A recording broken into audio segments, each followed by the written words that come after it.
The crowd was loud enough to shake the stone under Johnny Cage's boots.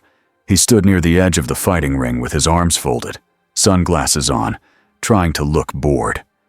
He wasn't bored. Nobody was bored during a Mortal Kombat match, not when the rules were this simple. Win, or don't walk out. Down in the ring, two fighters circled each other. One wore Earthrealm colors.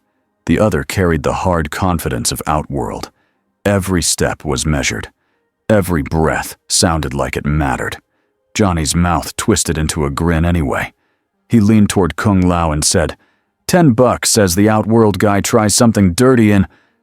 A strange sound cut him off. It was not a scream, not an explosion. It was a crack, like glass breaking in the sky.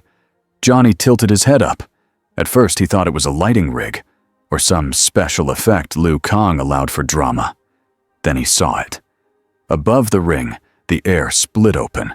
A jagged line formed, bright and thin like a tear. Tiny grains of glowing sand drifted out. The light around the crack flickered, as if the sun forgot how to shine for a second. Kung Lao's smile fell. Raiden's eyes narrowed. Even the fighters in the ring stopped. The crack widened, and something dropped through. A man in an orange outfit fell like a normal person for half a second, then stopped. He did not crash. He did not panic. He simply slowed himself down, like he decided the ground was not allowed to hit him. He landed barefoot in the ring, softly. Dust barely moved. The arena went dead quiet. The stranger looked around with wide, curious eyes. His hair stood up in thick spikes. His face was open and friendly, like he expected people to wave at him. He scratched the back of his head and gave a small laugh. Sorry, he said. Did I interrupt something? Nobody answered. Johnny Cage took one step forward.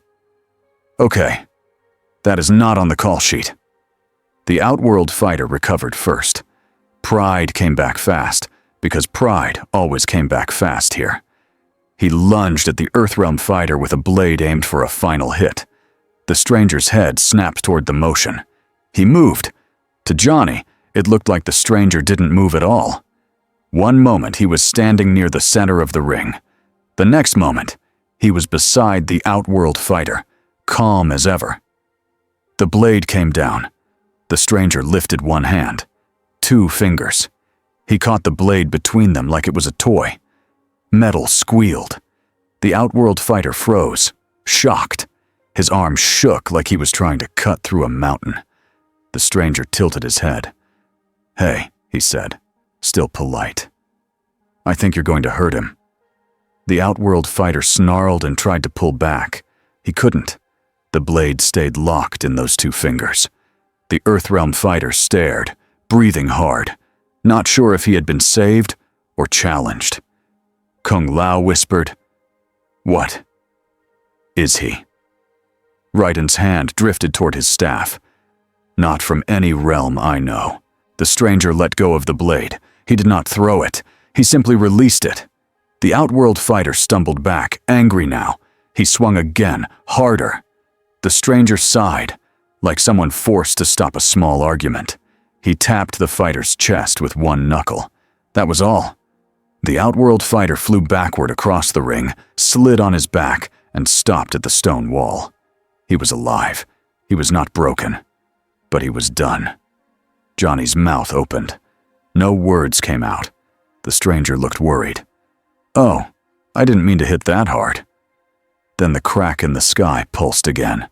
The stranger looked up at it like he recognized a smell he didn't like. His posture changed. He was still calm, but the air around him felt different, like the temperature dropped.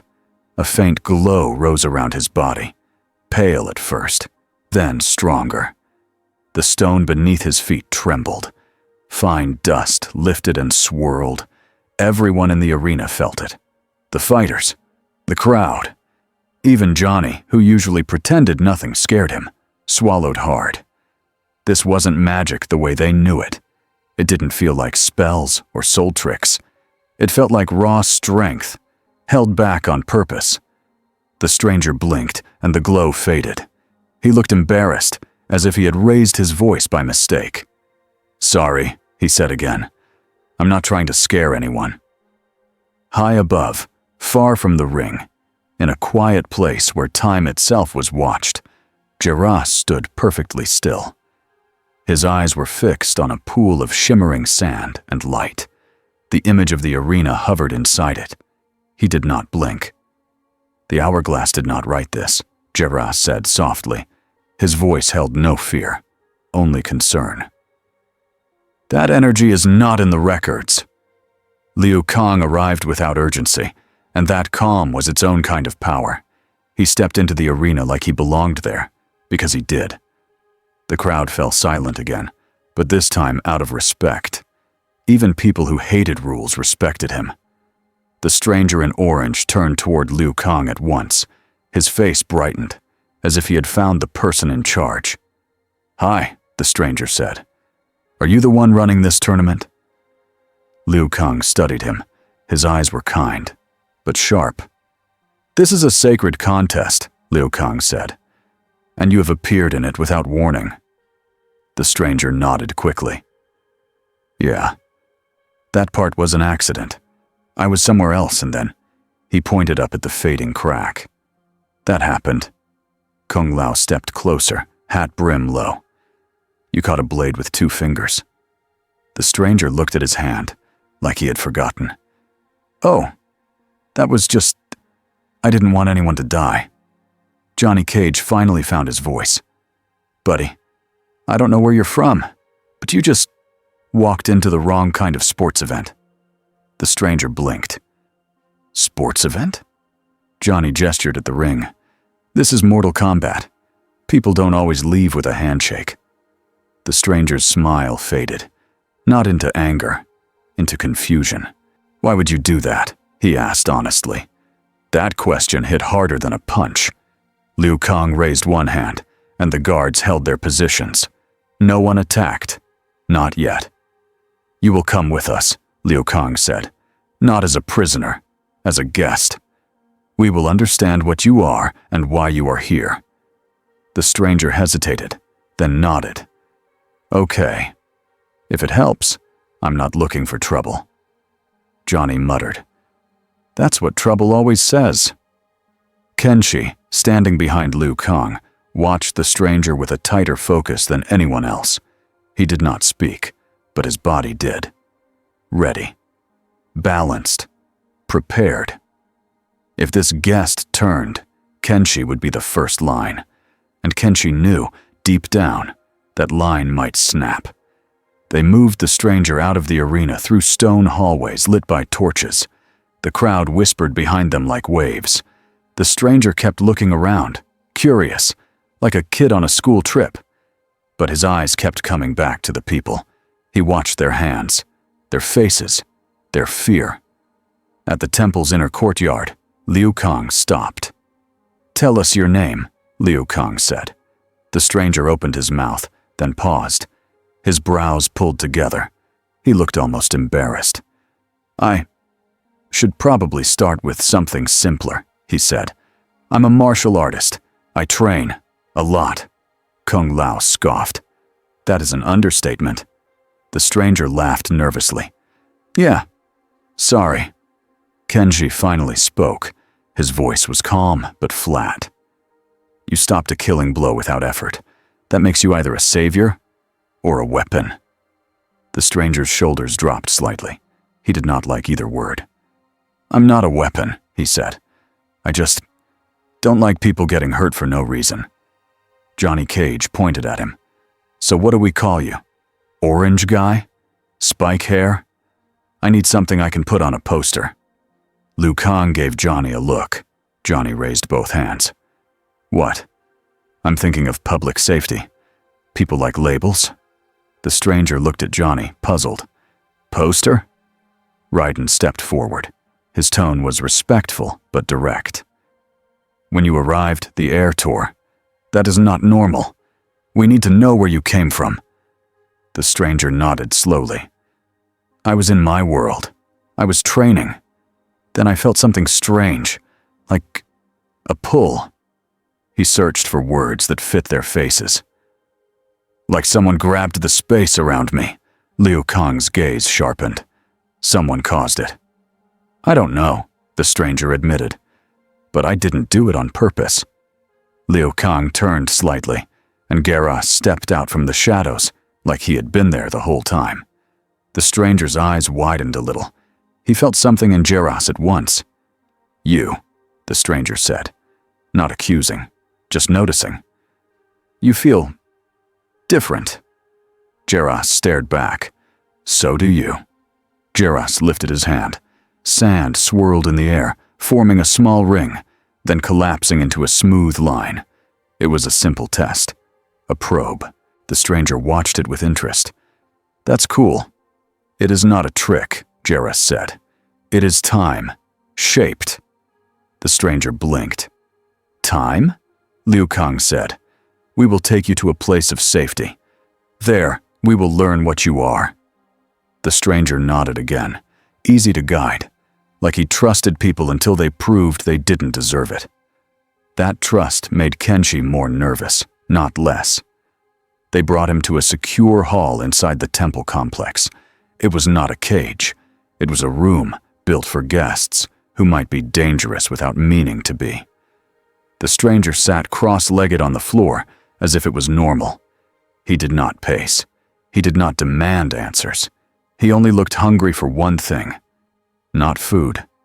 Challenge. Kung Lao felt it too. He smiled despite himself. You want to fight, Kung Lao said. The stranger's face lit up. I like sparring, he said quickly. But I don't want to hurt anyone. Kung Lao tipped his hat. I don't break easily. Kenshi's jaw tightened. That is not the point. Johnny leaned against a pillar. Actually, the point is, we should film it. For safety. And, for history. Liu Kang ignored Johnny and looked at the stranger. You stopped a killing blow, Liu Kang said. In this world, that is not a small thing. The stranger looked down at his hands. Where I'm from, we fight to get stronger. But we don't have to end people to prove something. Raiden looked away for a moment. He was young compared to Liu Kang, but not naive. He knew the realms. He knew blood had a way of writing the rules. Geras stepped closer. Your energy, Geras said, does not match any known force. It is not sorcery. It is not soul power. The stranger raised a brow. It's just Kai, Johnny pointed. Kai, great, short word, marketable. Kenshi shot him a glare. The stranger blinked again. Marketable? Johnny sighed. It means we can make it a brand. Liu Kang said, enough. The room cooled. Geras extended his palm. A fine veil of sand and light drifted toward the stranger like a careful net. It touched the stranger's skin and moved around him, measuring, reading. The stranger stayed still. He did not resist. But Geras's eyes narrowed. The readings did not make sense. The stranger's power was not just high. It was layered, controlled, and it reached deeper than the temple could properly measure. It was like trying to measure the ocean with a cup. Geras withdrew his hand. Your energy is vast, he said. The stranger smiled, a little proud, like someone hearing a teacher say they did well. Thanks. I've been training a long time. Kenshi asked, how long? The stranger paused. I'm not sure. He counted on his fingers for a second, then stopped. It gets confusing. But a lot. Johnny smirked. That's not suspicious at all. Liu Kang sat across from the stranger. He did not loom. He did not threaten. He simply placed himself at the same level. I am Liu Kang, he said. I protect Earthrealm and balance the realms. The stranger nodded. Nice to meet you, Raiden said. I am Raiden. Kung Lao said. Kung Lao. Johnny held out 2 fingers like a salute. Johnny Cage, big deal. Kenshi waited a beat, then said, Kenshi. The stranger looked at each of them, really looked, like he was storing their faces for later. "My name is..." He stopped again. For a second, Kenshi thought the stranger was lying. Then Kenshi saw the truth. The stranger wasn't hiding. He was thinking about whether his name mattered here. The stranger finally spoke. "People call me Goku." Raiden's eyes widened slightly. "Goku." Liu Kang repeated it, as if tasting the sound for meaning. "Goku." Johnny snapped his fingers. "That's it. That's the poster name." Kenshi said, "Not yet." Goku blinked at Kenshi. "Not yet." Kenshi leaned forward. "Where you come from, Goku might mean nothing. Here, names become rumors. Rumors become fear. Fear becomes plans." Goku scratched his cheek. "Oh, yeah, that makes sense." Johnny laughed once. "I love this guy. He's like a walking honesty machine." Liu Kang asked, "Tell us about your world." Goku answered in clean, simple pieces. He spoke about training under teachers. He spoke about learning to control his QI. He spoke about fighting strong enemies, not because he hated them, but because he wanted to improve and protect others. He did not brag much. He did not list trophies. But the way he spoke made it clear he had faced things that could have ended worlds. Kenshi listened and felt a cold weight in his stomach. The words were casual. The meaning was not. Johnny interrupted at the worst time, as usual. "Okay, Goku. Important question. Can you do that thing again? The glowing aura?" Goku looked embarrassed. Sure. But it might shake the building." Liu Kang held up a hand. "Do not." Goku nodded at once. "Okay." Kenshi stared. The stranger obeyed without argument. That was good. It was also dangerous. People like that could be guided, used, or broken. Kung Lao couldn't hold it in anymore. "Can we spar?" he asked. Liu Kang's eyes narrowed. "This is not a game." Kung Lao spread his hands. "It's not a game to him either. He's a fighter. He needs to move. If we keep him sitting, he will go restless. Then we will have a bigger problem." Goku perked up. "I can just do push-ups," Johnny said. "He's perfect." Kenshi shook his head. "Controlled sparring," he said. "In an open place, far from civilians, with Liu Kang present."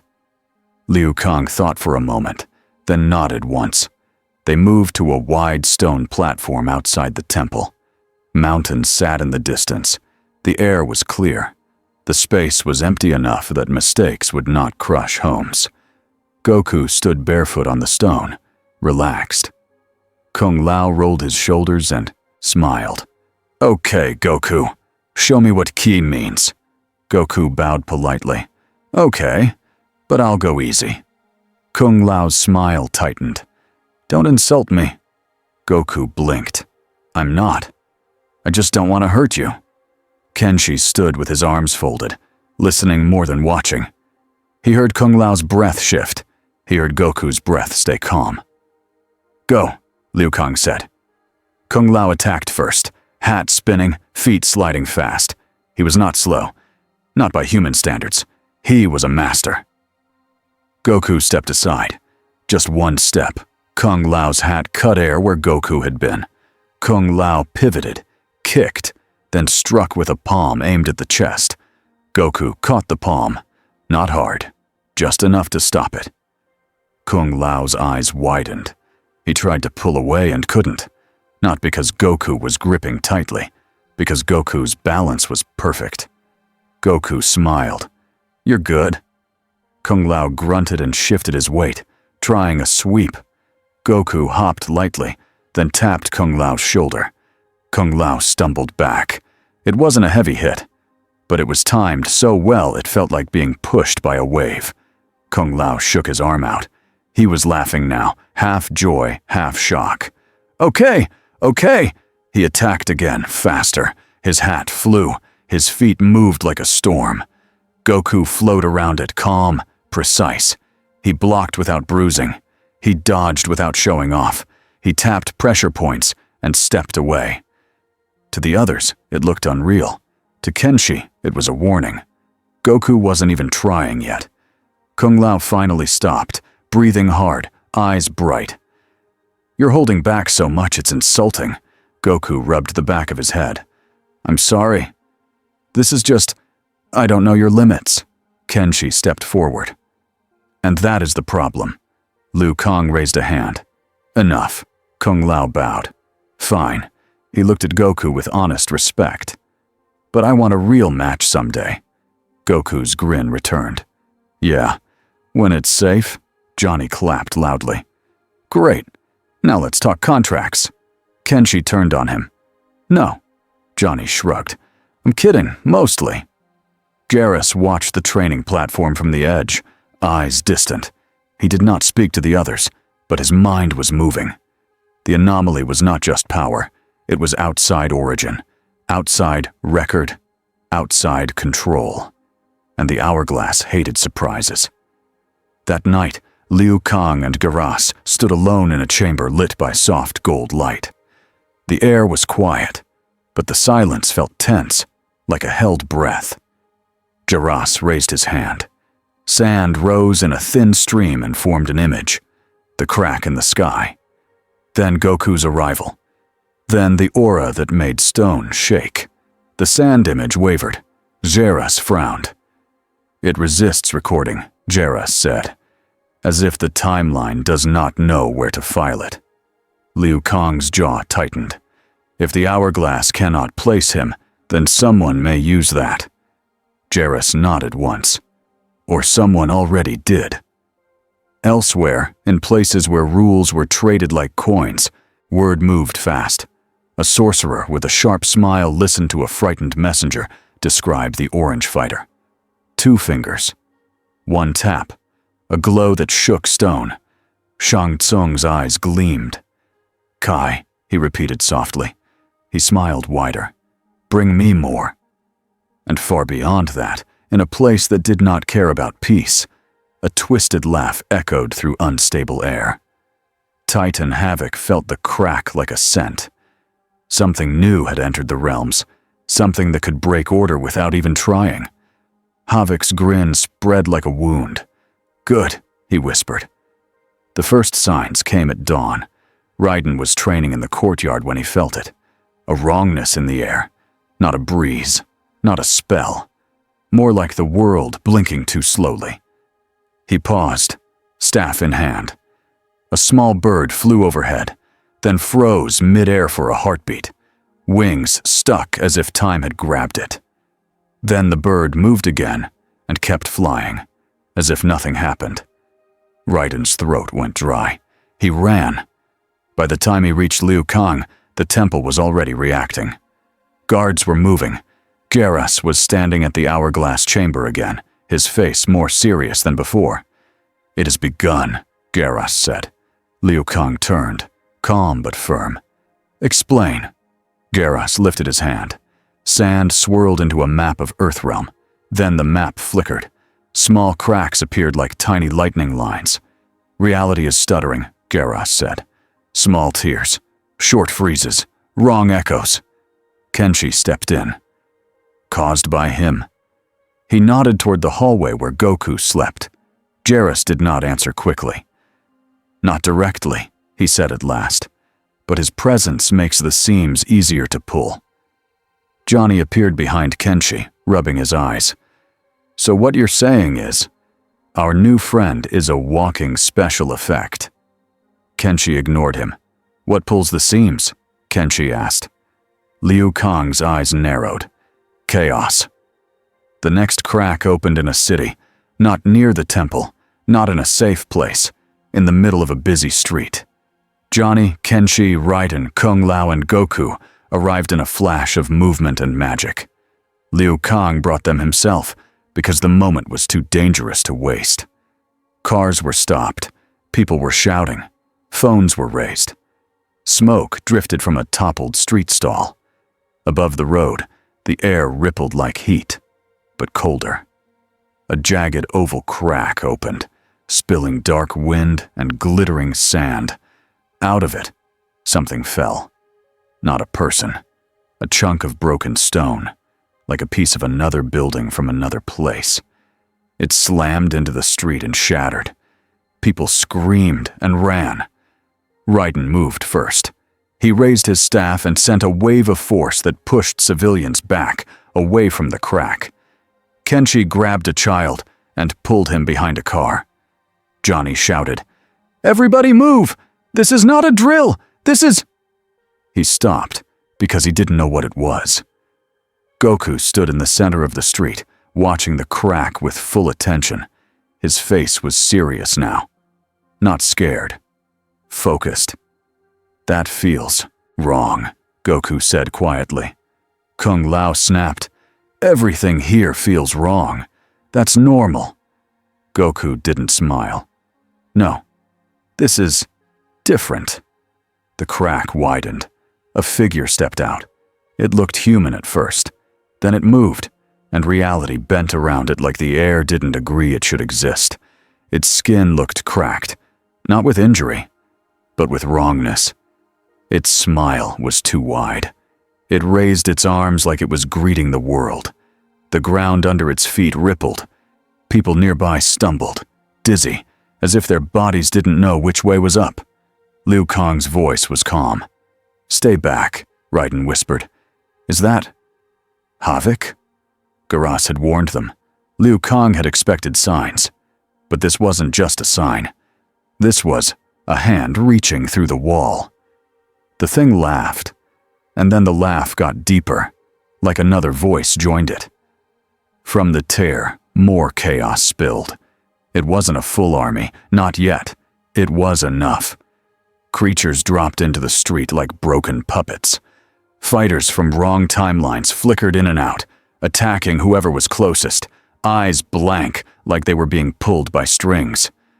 Kung Lao cursed and launched forward, hat spinning. Johnny shouted, Okay, we fight the glitch monsters. I can do that." Kenshi drew his blade. He moved toward the nearest attacker, precise and sharp. Raiden leaped, lightning snapping around his staff.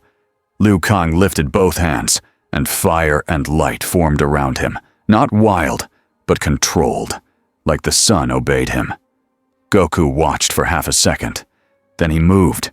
He did not charge like a bull. He darted, fast, clean, like a line drawn through the chaos. A flickering attacker swung at a woman trying to run. Goku appeared between them and tapped the attacker's wrist. The arm went numb. The weapon dropped. Another creature lunged at Johnny. Goku's elbow hit it in the chest. The creature flew into a parked truck and vanished in a burst of sand. Johnny stared. "I almost had that." Goku didn't reply. He was already gone. Kenshi felt it more than he saw it. The air changed every time Goku moved, like a pressure shift. Kenshi blocked a strike from a flickering fighter, then countered. His blade cut, clean and final. The attacker vanished anyway. It wasn't really alive. It was a piece of someone else's moment. Kenshi's stomach twisted. "These aren't real," he said. Jarrus's voice came through Liu Kang's link, tight and clear. "They are echoes. Chaos is using fragments of timelines as weapons." Liu Kang's eyes hardened. "Then we stopped the source." The chaos figure in the center lifted its arms again. The tear behind it pulsed. A second laugh rolled out, not from the figure, but through it. A presence. Goku's head snapped up. He felt it like a storm behind thin glass. The presence pressed harder. The tear widened enough to show something deeper. A place made of broken colors and spinning fragments of scenes. Pieces of fights. Pieces of deaths. Pieces of victories that didn't belong together. And in that mess, a shape formed. Not fully. Not yet. But clear enough. A man. Thin. Twisted. Smiling like the world was a joke he wrote. Titan Havoc's eyes seemed to look straight at Goku. Kenshi felt the urge to step back, not because he was afraid of Havoc alone, because he saw Havoc's attention lock onto the newcomer, and Kenshi understood what that meant. Havoc wanted him. Havoc's voice came through the tear, layered, buzzing, wrong. "An outsider, Havoc said, delighted. A fighter not shaped by our rules. Goku stared into the tear. His face stayed calm, but his jaw tightened. I don't know you, Goku said. Havoc laughed again. You will. Liu Kang stepped forward. Fire and light formed a tight circle around his hands. Return to your realm, he commanded. You will not spread chaos here. Havoc's smile widened. Oh, I'm not here to win. The chaos in the street suddenly shifted. The tear pulsed, and the air around Goku tugged. Not like a hand, like a hook. Goku's body slid 1 inch toward the tear without him moving his feet. His eyes narrowed. What is that? Jarrus's voice sharpened. He's trying to sample your energy. Do not let it attach, Johnny shouted from behind a car. Sample? Like taste? Because I'm pretty sure he's not FDA approved. Nobody laughed. Goku's aura flickered. Just a flicker. The pull stopped. Havoc's eyes brightened. There it is, he whispered. The tear spat out a chain-like relic made of twisted bone and metal, spinning fast toward Goku. It was not a normal weapon. It didn't aim for his heart. It aimed for his energy. Kenshi sprinted toward Goku, too slow to matter. Liu Kang fired a beam of controlled flame to burn the relic. The relic warped.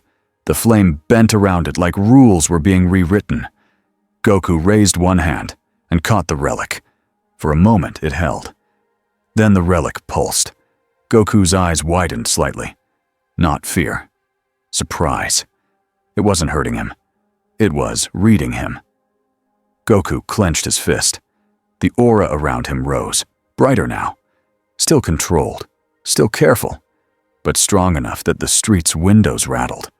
He pulled the relic off him like pulling off a sticky bandage and crushed it in his palm. The relic shattered into dust. Havoc's eyes did not dim. They gleamed. Good, Havoc breathed. Goku felt it then. A tiny thread, like a hair, still attached to something in the tear. The relic had been a trick. It had taken a bite. Not much, but enough.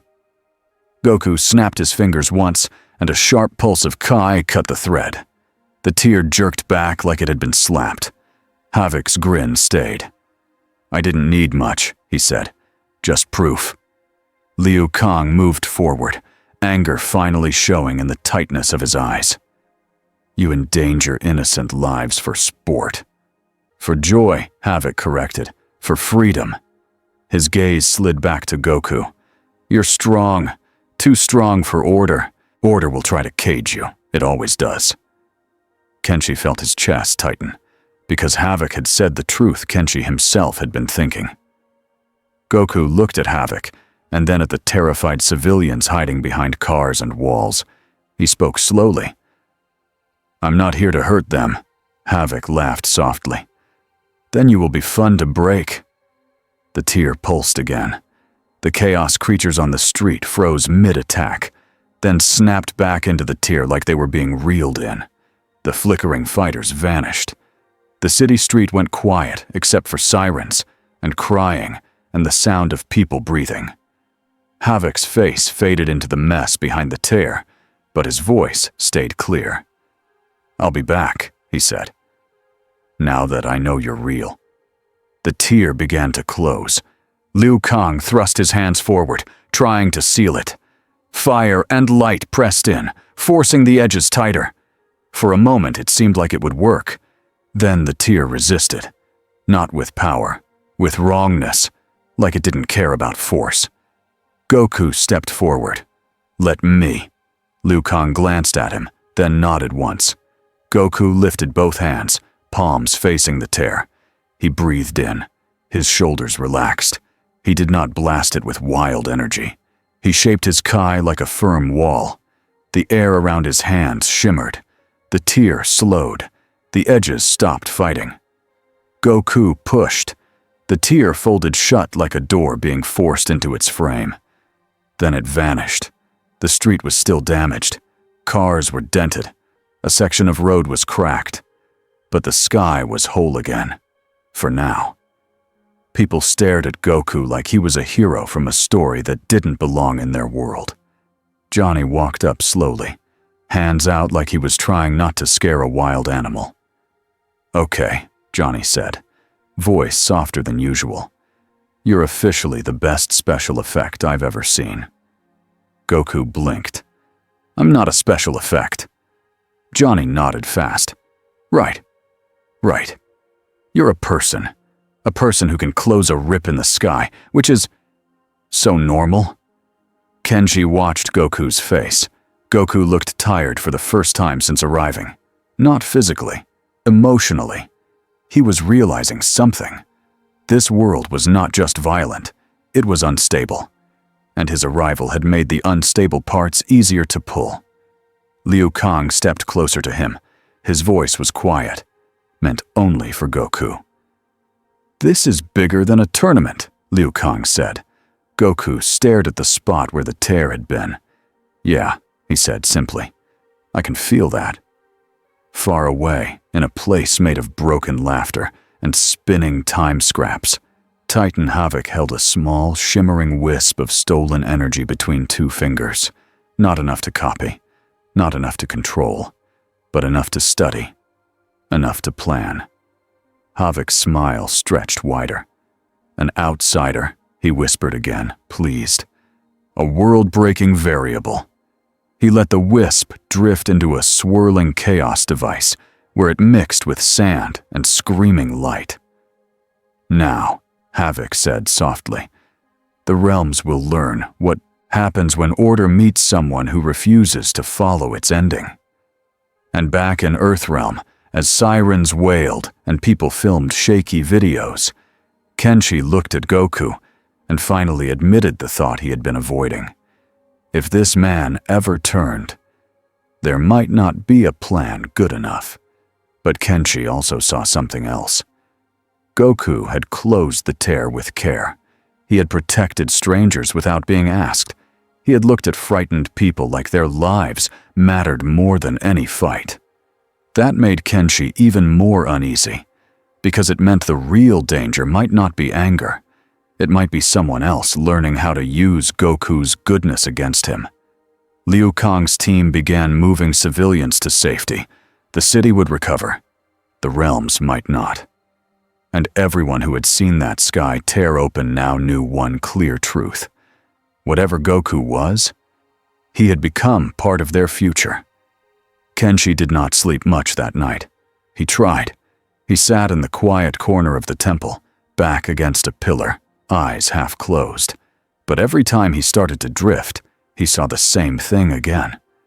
A street full of screaming people, a rip in the sky, a man in orange stepping forward like it was just another day. And then the way the world itself seemed to listen when that man decided to push back. In the morning, the city footage was already everywhere. Screens showed shaky video from phones, a bright crack in the air, a shadow moving too fast to track, cars rocking as if a storm passed through the road. Then the rip closing, clean and sudden. People in the comments argued like they always did. Some called it a miracle. Some called it a weapon. Some called it a trick. Kenshi watched it with his jaw tight. He did not care what strangers said online. He cared about what leaders would do next, because fear always tried to turn power into a leash, and power always hated leashes. He walked into the main hall and found Liu Kang already waiting. Garas stood beside him, hands behind his back, calm as stone. Raiden and Kung Lao were there too.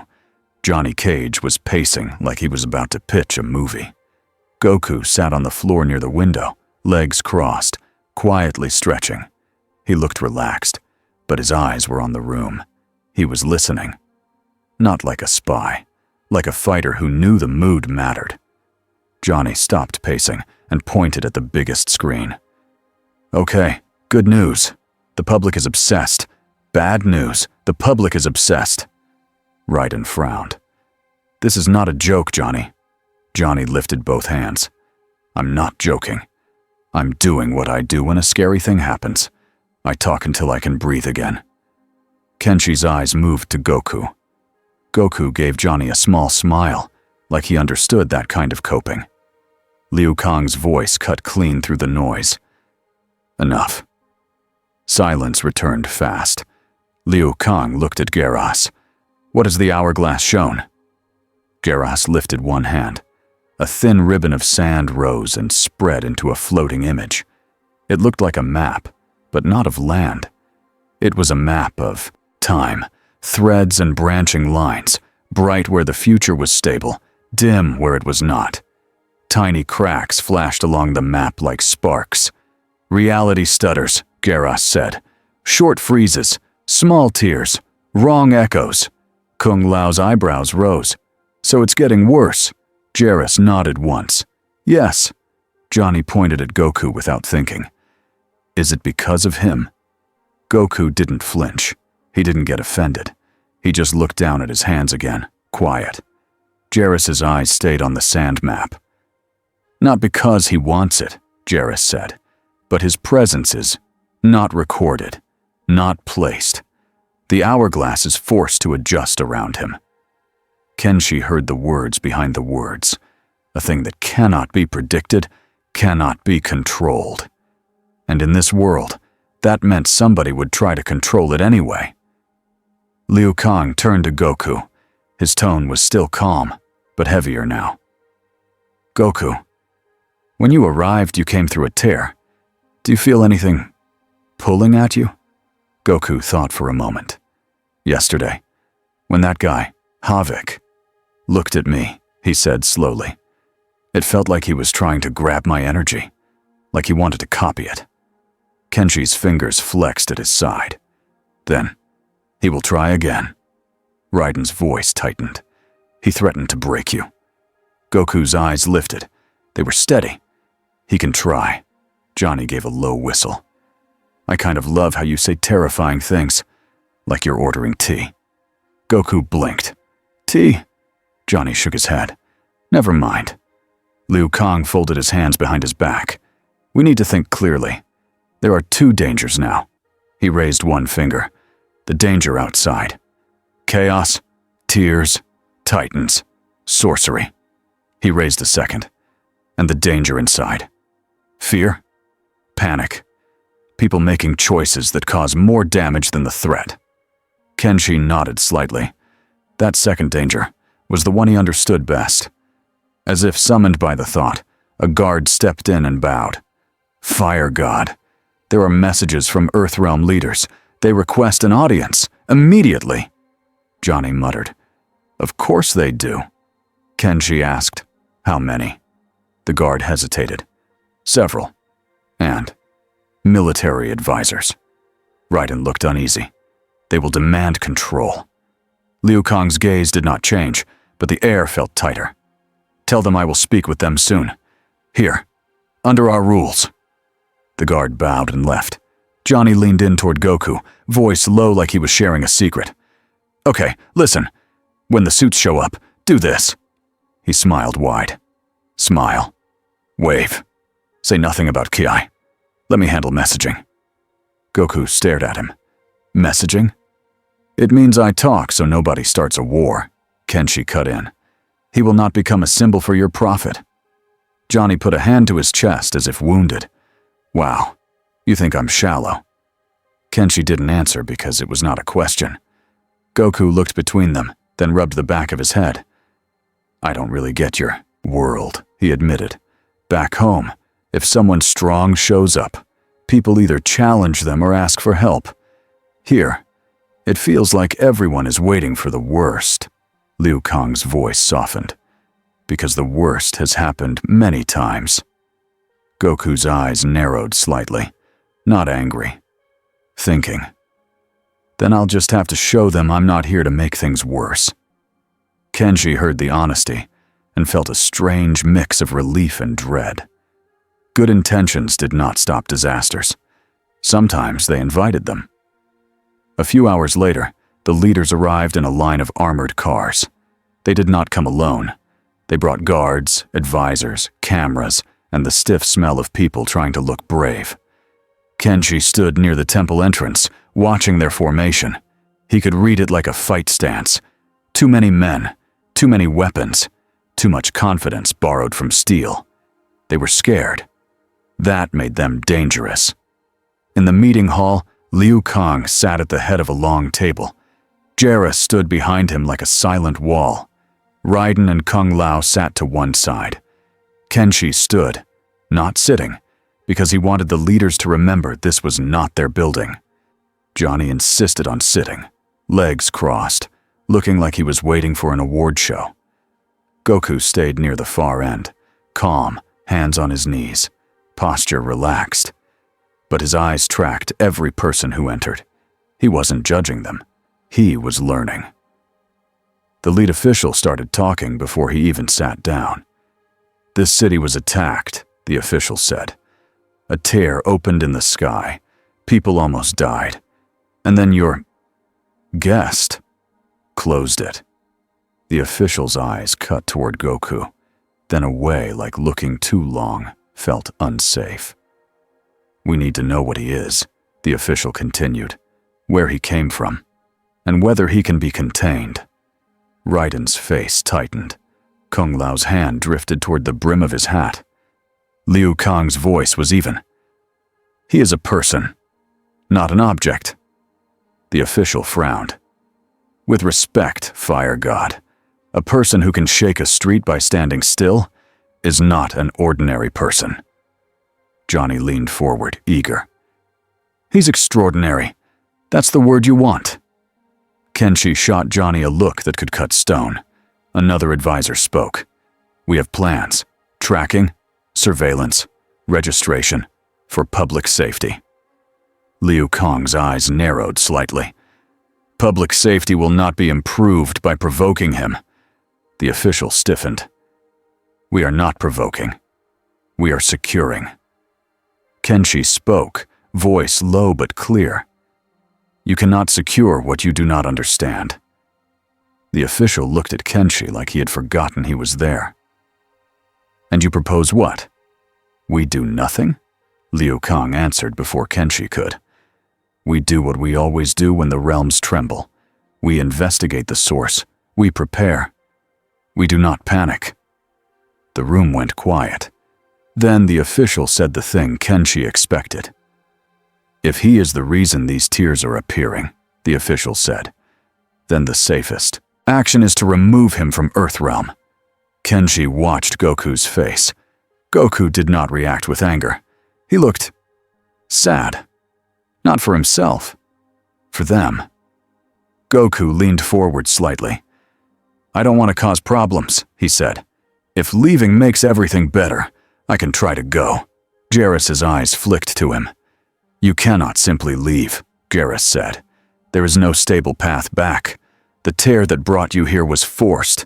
Goku blinked. Forced? Liu Kang nodded.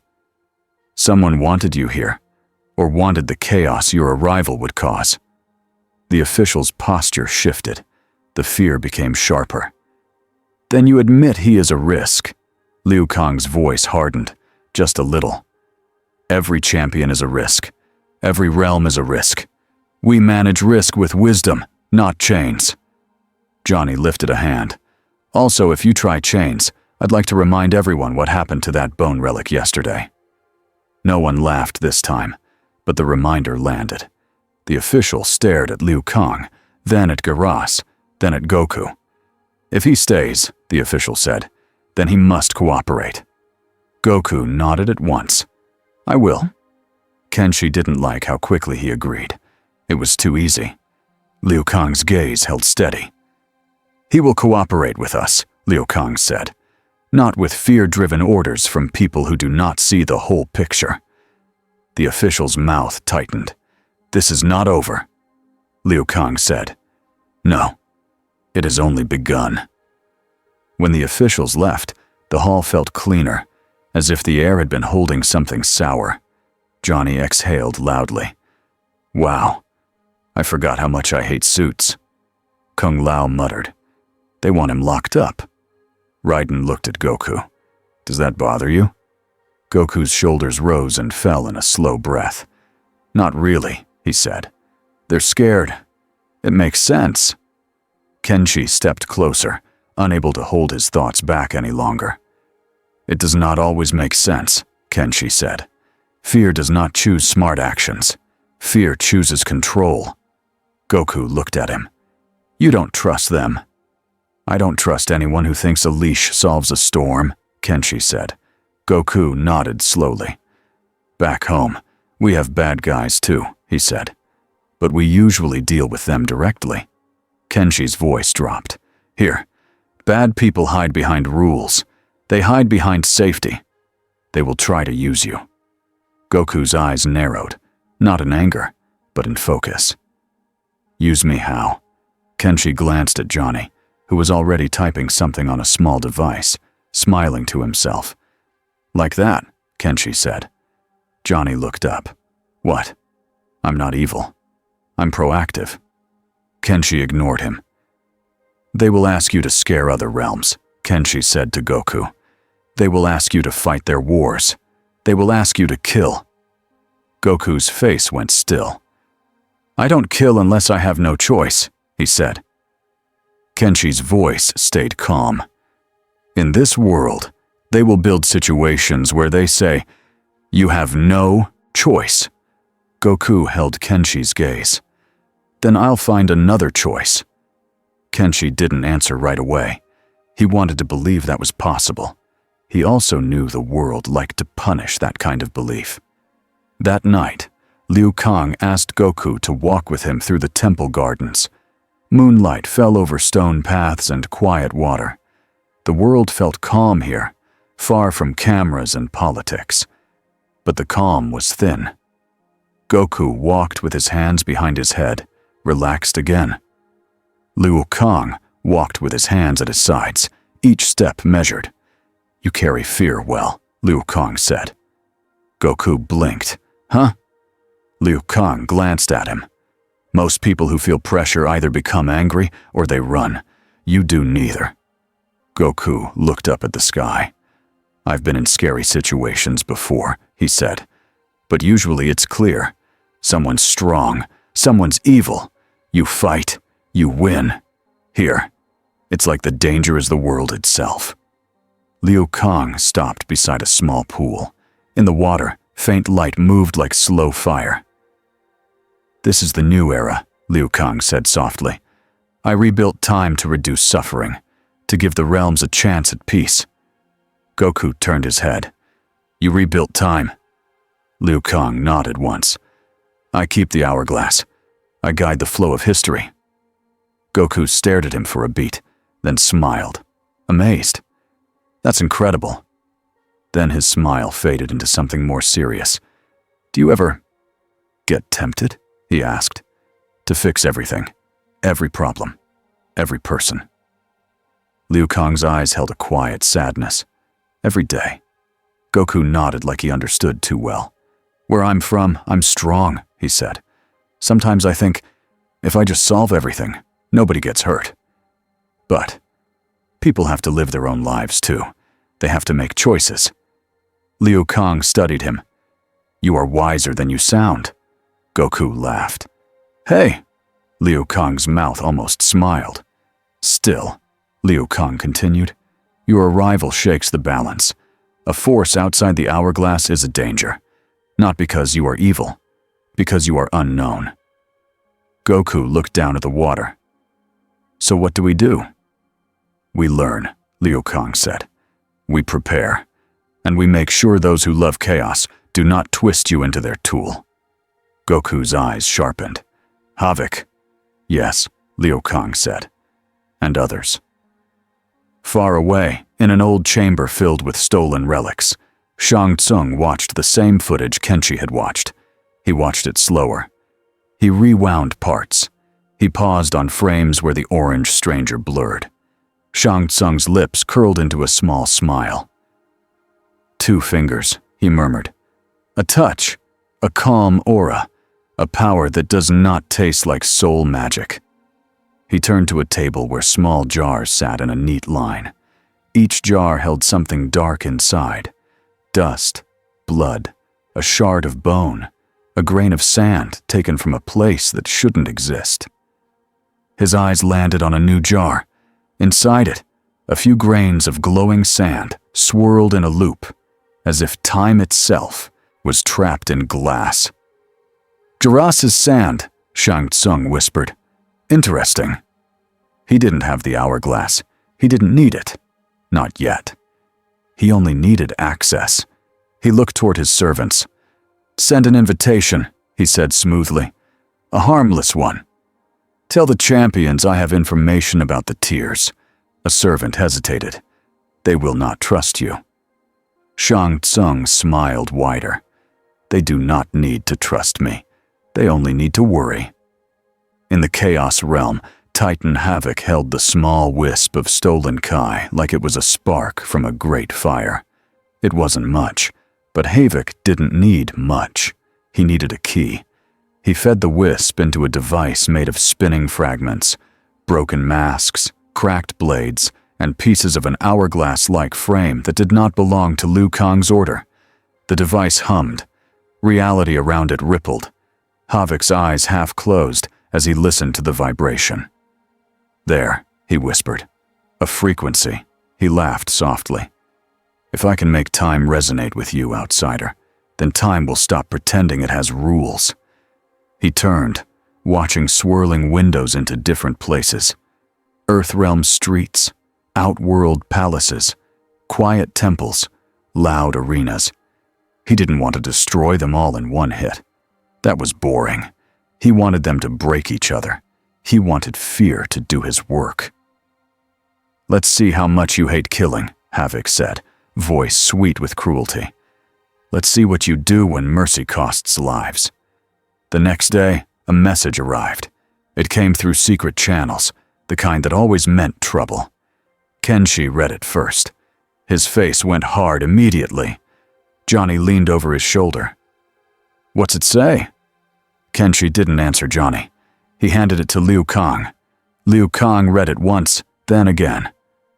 "It is from Shang Tsung," Liu Kang said. Raiden stiffened. "Why would he contact us?" Kung Lao scoffed. "Because he wants attention." Goku looked up. "Who's Shang Tsung?" Kenshi watched the innocence in that question and felt his warning pulse again. Liu Kang answered with a quiet firmness. "A sorcerer. A liar. A man who steals what he wants from others." Goku's eyes narrowed. Oh. The message offered information, a location, a claim that Shang Tsung had studied the tiers and knew how to slow them. It also ended with a line meant to lure, a promise that the outsider's energy could be properly understood. Johnny whistled. He basically wrote, "Bring me the spiky-haired gold mine." Kenshi said, "It's a trap." Kung Lao smirked. "Obviously." Raiden looked at Liu Kang. "Do we ignore it?" Liu Kang's gaze shifted to Jarrah. "If he truly knows something," Liu Kang said, "we cannot pretend it is useless." Jarrah spoke evenly. "We can learn without walking into his hands." Kenshi nodded. "We go. But not like he expects." Goku raised his hand slightly, like a student. "If he's bad, why talk to him at all?" Liu Kang answered gently. "Because a bad man can still know a useful truth. And because sometimes the only way to stop a snake is to see where it hides." Goku nodded. "Okay. But if he tries to steal my energy, I'll stop him." Kenshi's eyes flicked to him. "Stopping him is not the hard part," Kenshi said. "The hard part is what it costs." They didn't go to Shang Tsung, not directly.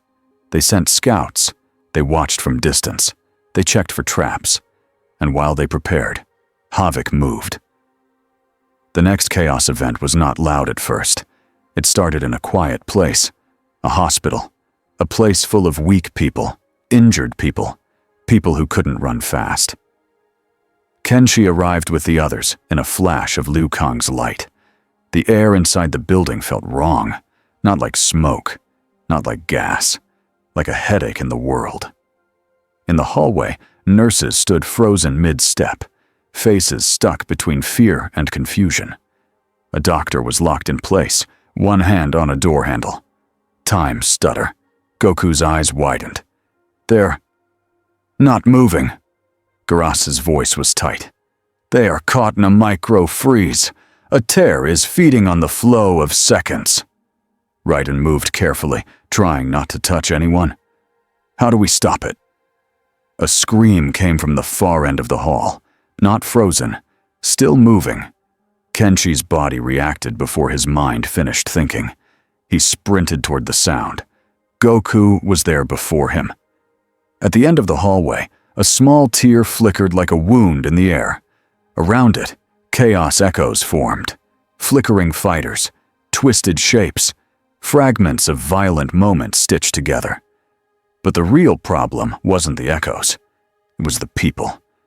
3 civilians were trapped near the tear, alive and moving, but surrounded by a shimmering field that made their limbs heavy, like the air turned thick. A chaos echo lunged. Goku stepped between. One palm strike sent the echo flying into the wall, where it broke into sand. Kenshi saw the civilians' faces, a mother, a teenage boy, a nurse with shaking hands. They stared at Goku like he was a story come true. Then the nurse shouted, voice breaking, "Please, there are kids in the room!" The tear pulsed. The micro-freeze spread. More nurses froze. More people got stuck like statues. Jarrus's eyes narrowed. "It's expanding." Liu Kang's voice snapped. "Evacuate the moving. Protect the frozen. Close the tear." Kenshi ran to the nearest frozen nurse and tried to lift her. She felt like stone. He couldn't budge her. Jarrus stepped beside him. "Do not force them," Jarrus warned. "Their seconds are locked. You will tear them." Kenshi's throat tightened. "Then how do we move them?" "We don't," Jarrus said. "We stabilize time around them. First, we close the tear." Goku faced the flickering wound in the air. He could feel it now, like a hungry pull. But it wasn't pulling his body. It was pulling the moment. Raiden raised his staff, ready to strike at the tear as if it was an enemy. Goku put a hand out. "Wait," he said. Raiden paused, confused. Goku's voice stayed calm. "If you hit it with lightning or fire, it might rip wider," he said. "It's like a hole in cloth. If you yank it, it tears more." Johnny, half behind a doorway, whispered, "Why does he suddenly sound like a scientist?" Goku ignored him. Goku lowered his stance and placed both hands near the tear without touching it. His eyes focused. His breathing slowed. The air around him tightened. Kenshi felt it like pressure on his skin. Goku wasn't powering up wildly. He was controlling. The tear fought. It pulsed. The edges rippled. Then something changed. A thin chaos strand shot out, invisible to most eyes, and snapped toward Goku's chest. Kenshi saw it because he'd been trained to notice the smallest shift. He shouted, "Move!" Goku turned his head slightly, like he had already sensed it. The strand latched onto him anyway. Not his body, his energy. Goku's eyes widened. His aura flickered. The strand pulsed once, drinking a small taste. Goku clenched his teeth. Again? In the tear, a faint laugh echoed, not fully present, but near enough to feel Havoc's laughter, soft like a promise. "You learn," the voice seemed to say. "You adapt." Goku's voice turned firmer. "No." He didn't rip the strand with brute force. He didn't blast the hallway. He focused the key in his chest like a clean pulse and snapped the strand with a sharp, controlled burst. The strand broke. The tear wobbled. And in that wobble, something happened. The 3 civilians in the field suddenly fell to their knees as the heavy air released. The mother grabbed her son. The nurse gasped, sobbing. But the tear flared brighter. Jarrus's eyes widened. "It is feeding on resistance," he said. "It wants conflict." Kenshi understood then. The tear was bait. The real plan was not to kill people directly. It was to force choices, to force panic, to force someone to do something rash. A chaos echo appeared behind the mother, blade raised for a killing strike. Goku moved instantly and stopped it with a block, but the echo did not break this time. It flickered, then stabilized, more solid, more real. Kenshi's skin prickled. "That one's different," Garrus spoke sharply. "Anchor echo, a core fragment." Liu Kang's eyes narrowed. "If it stays, it will widen the tear." Raiden stepped forward, lightning ready. "Then we destroy it." The mother screamed. "No! It's too close!" The anchor echo stood over them like a threat and a lock. Killing it might splash chaos across the hallway. Not killing it might let the tear grow. Goku's hands tightened. For the first time, Kenshi saw strain in him. Not from power, from the situation. Goku's voice was low. "You want me to kill it?" No one answered, because the truth was in their faces. Goku's jaw clenched. He looked at the mother, then at the tear. Then he did, something Kenshi did not expect. Goku stepped between the echo and the civilians, and raised both hands like he was holding an invisible wall. A swirling ring of ki formed around the anchor echo. It wasn't a blast. It was a cage. The echo swung its blade, but its arms moved like it was underwater. Goku's eyes stayed locked. Sweat formed at his temple. "Garrus!" Goku barked. Garrus blinked once, surprised at being called by name so quickly. "I need something," Goku said through gritted teeth. "A container. Something that can hold this." "A container?" Garrus repeated. Goku's voice stayed steady. "I can't kill it, but I can seal it, if I have something to seal it into." Johnny whispered. Did he just invent a new rule? Garrus's eyes flicked to Liu Kang. Liu Kang's face tightened. Then he nodded once. Garrus raised his hand. Sand swirled into a small, heavy urn shape, smooth and thick, carved with time marks. He thrust it toward Goku. Goku nodded once, like yes, that, and moved his hands in a tight, controlled motion. The ring of Kia snapped inward. The anchor echo screamed without a mouth. It collapsed into a twisting stream and poured into the urn like smoke being sucked into a bottle. Garrus slammed his palm onto the urn and sealed it with a time lock. The hallway air eased. The tear flickered, then shrank. Liu Kang stepped forward and sealed the rest with light. The micro-freeze released slowly. Nurses blinked and gasped, confused, but alive. The danger passed, but Kenshi's chest stayed tight, because Havoc had gotten what he wanted, not just samples. Proof of Goku's morals, proof that he would bend over backwards to avoid killing, and proof that he could be pushed. Outside the hospital, cameras were already waiting. People had seen champions arrive. People had seen chaos. And people had seen, for a few seconds, the orange stranger standing in the center of it like a shield. Johnny walked out first, hands up, smiling wide. "Everyone relax. We have a situation under control." Kenshi grabbed his shoulder and pulled him back. "Stop," Kenshi hissed. "You are not the spokesperson." Johnny pulled free, offended. "Somebody has to stop the panic." Goku stepped out last, quiet, head slightly down. A reporter shouted, "Who are you?" Another shouted, "Are you human?" Another shouted, "Did you cause this?" Goku flinched at the noise, not scared, just overwhelmed. His eyes searched the crowd like he wanted to answer honestly, but he didn't know how to say the truth in a way this world would accept. Kenshi stepped in front of him without thinking. He didn't do it as a guard. He did it as a warning to the crowd. "Back off." Liu Kang's voice carried over the chaos, calm but firm. "Return to your homes. The temple will provide updates. Do not spread rumors that increase fear."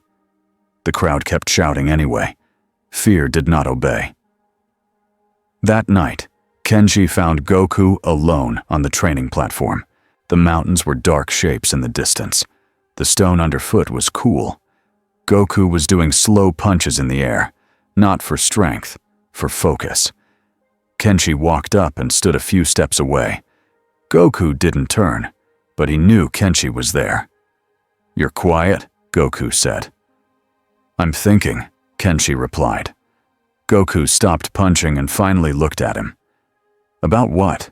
Kenshi's voice was flat. "About how many ways people can try to make you a weapon." Goku frowned. "I keep telling you. I'm not—" "I know," Kenshi cut in. "That's the problem. If you were the kind of man who wanted to be used, I could plan for it. But you're not." Goku blinked, confused. "So, you're worried because I'm nice?" Kenshi stared at him. "I'm worried because you believe you can save everyone without paying the price." Goku's face tightened. "I never said that." Kenshi took a slow breath. "You refuse to kill. In this world, that is rare." Goku nodded. "Killing isn't final. If you can avoid it, you should." Kenshi's eyes hardened. "And if avoiding it means someone else dies?" Goku didn't answer right away. Kenshi watched him think. Really think. Finally, Goku said quietly, "Then I'll blame myself."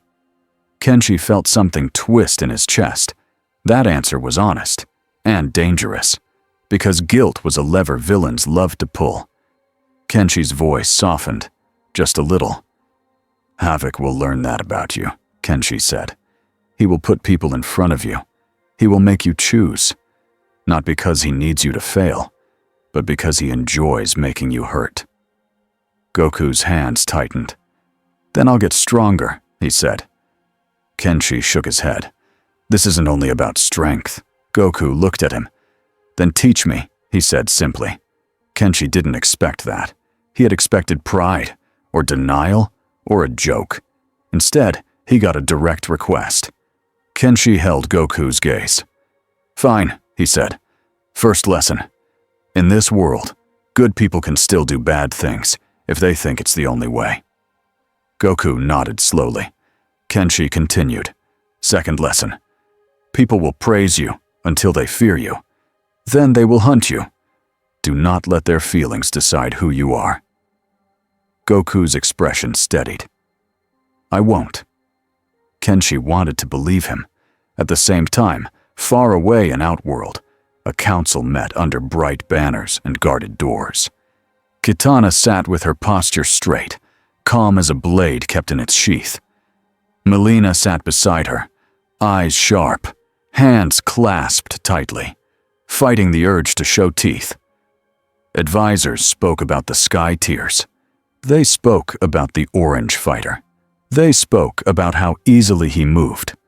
One advisor said, "If he chooses Earthrealm, Outworld loses balance." Another said, "If he chooses no one, he could become a roaming disaster." Melina's fingers tapped once on the armrest. "If he is that strong," she said, voice controlled, "then no realm can afford to make him an enemy." Kitana nodded. "Then we must learn his values," she said, "not his power." An advisor scoffed. "Values do not matter when someone can erase cities." Kitana's eyes cooled. "Values matter most then." Melina's gaze sharpened. "And if he is used by chaos?" Silence, because they all knew what chaos meant. It meant Outworld burning again. Kitana spoke quietly. "Send envoys, not threats, not tests, words." Melina's mouth tightened, but she nodded. "And prepare defenses anyway." Kitana didn't argue, because peace without readiness was only hope, and hope did not stop a Titan. Back in Earthrealm, Havoc's plan reached the next step. He did not attack with a huge army. He attacked with a story, a rumor, a whisper that spread through frightened mouths. The whisper said the tears followed the outsider. The whisper said he was a curse. The whisper said the champions were hiding the truth. And then, in a crowded market square, a tear opened again. This time, it opened low to the ground. People saw it like a pit. They ran. Someone tripped. A child fell near the edge. Goku appeared above the square a heartbeat later, moving so fast the air snapped. He landed beside the child and lifted him gently, setting him behind a stall. The crowd screamed anyway, because the tear was not the only thing they feared now. They feared him too. Goku's chest tightened. He looked around at faces filled with panic. "I'm here to help," he called.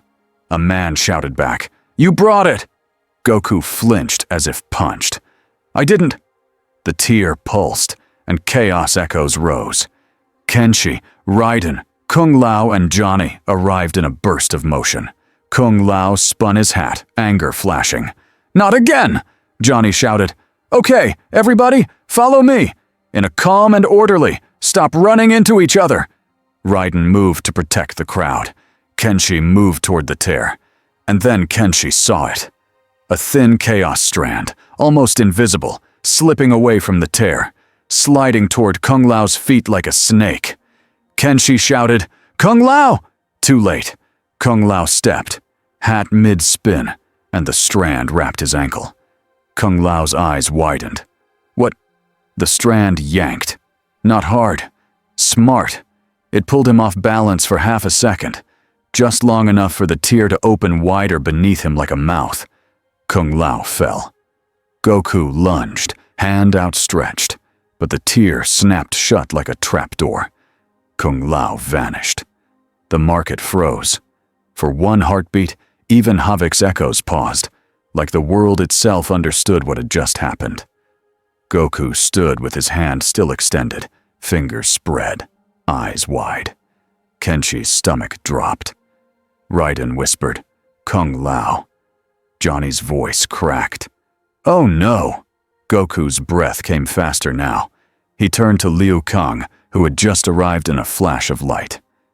"They took him," Goku said, voice tight. "They took him because of me." Liu Kang's eyes darkened, but his voice stayed, steady. "They took him because they want you to chase." Goku's fists clenched. "Then I'll chase." Kenshi stepped close. "And you'll walk into their battlefield." Goku's head snapped toward Kenshi. "I can't just leave him."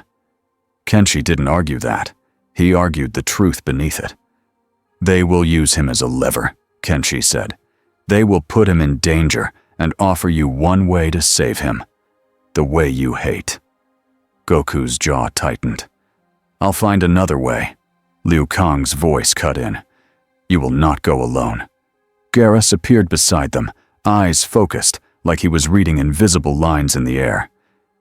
"The tear that took him is not a normal tear," Garrus said. "It moved through unstable time. It leads near the hourglass." Goku blinked. "The hourglass? The time thing?" Liu Kang nodded. "Yes." Goku took a slow breath, forcing his voice to steady. "Then teach me," he said. "Teach me your rules. Teach me how time works here. If I'm going to save him without breaking everything, I need to understand." Kenshi watched Liu Kang's face. This was the pivot. The chaos was getting personal, and the only safe path forward was knowledge. Liu Kang nodded once. "Then we begin now." For the next several days, Earthrealm became a strange mix of routine and emergency. Some mornings were quiet. Some afternoons had a small stutter in the air that made birds freeze. Some nights had distant flashes on the horizon, where a tear opened and closed before anyone could reach it. In between, they trained. Not like a normal tournament, like a world preparing for an earthquake. Liu Kang brought Goku to a remote valley far from cities. It was empty stone and open sky, the kind of place where a mistake would not crush homes. Garrus came too, carrying a small urn of time sand, like he carried responsibility in his hands. Raiden trained there as well, eager and serious. Kenshi watched from the edge, never fully relaxing. Johnny showed up late and still tried to make everything into content. Goku's mundane goal was simple. He wanted to learn. He wanted to understand how this world's energy worked and how to fight chaos without tearing reality more. He didn't train because he was bored. He trained because Kung Lao was missing. and because every hour that passed felt like a clock ticking in someone else's hands. Liu Kang started with rules, not power. The realms have boundaries, Liu Kang explained, drawing lines in the dirt with a finger of light. Those boundaries can be crossed, but it requires a stable path, gates, rituals, or the hourglass shaping time. Goku nodded, eyes focused, and chaos tears ignored those paths. Yes, Liu Kang said. They rip through, leaving damage behind. Geras added, they also tug on timelines. They steal moments. They stitch wrong events together. Goku frowned. Like those echoes. Geras nodded once. Yes. Goku looked at the urn in Geras's hands, and that urn holds the anchor echo from the hospital. It holds it, Geras corrected, for now. Goku's eyes narrowed. So sealing is temporary. It can be permanent if done correctly, Geras said, but it requires a stable lock and a vessel that will not crack. Johnny raised his hand like a student. I have a vessel. It's called my bank account. Put the monster in there. Kenshi's stare shut him up. Goku didn't laugh this time. He was too focused. He walked to the edge of the valley and looked out at the sky, as if he could sense the seams of the world. I've dealt with magic before, Goku said, but this time stuff feels different. Liu Kang's voice was gentle. It is different. It is not meant to be fought like an enemy.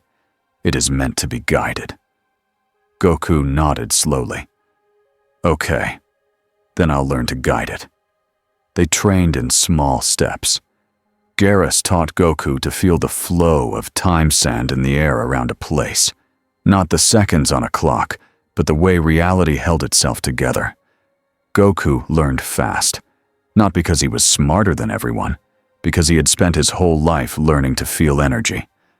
Kai was his language. Time sand was a new dialect. Raiden watched, frustrated and amazed at the same time. You understand it already, Raiden said, sweat on his brow after his own training. Goku shook his head. Not fully. I just feel patterns. Raiden tightened his grip on his staff.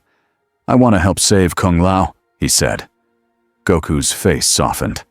You will, Goku promised. But we have to do it right. If we rush, we might make it worse. Kenshi stood nearby, arms folded. He's right, Kenshi said. Rushing is what Havoc wants. Johnny suddenly jogged up, holding a small camera device. Okay, hear me out, Johnny said. We release a short video. Champions reassure public. Goku smiles. Raiden looks heroic. Kenshi looks scary. Boom. Panic drops 10%. Kenshi didn't move. Put it away, Johnny huffed. You're no fun. Goku looked at Johnny. Why do you keep trying to film things? Johnny blinked like Goku had asked why the sun was bright. Because if people don't understand something, they get scared, Johnny said. If they see it enough, it becomes normal. And if it becomes normal, they stop screaming in the street. Goku thought about that. So, you're trying to help. Johnny pointed at him. Finally, yes, I am a hero, in my own way. Kenshi muttered, in a deeply annoying way. Johnny grinned. Exactly. Later that day, while Goku practiced a sealing motion with Geras's guidance, a messenger arrived with new information. Kenshi read it first. His face went hard again. Shang Tsung has moved, Kenshi said. Liu Kang's eyes narrowed. Where? Kenshi handed the message over. One of our scouts found his camp near an old ruin. He has been collecting tear residue, time sand, anything left behind. Geras's gaze sharpened. He wants to study the fractures. He wants to steal, Kenshi corrected. Goku looked between them. Is he involved with Havoc?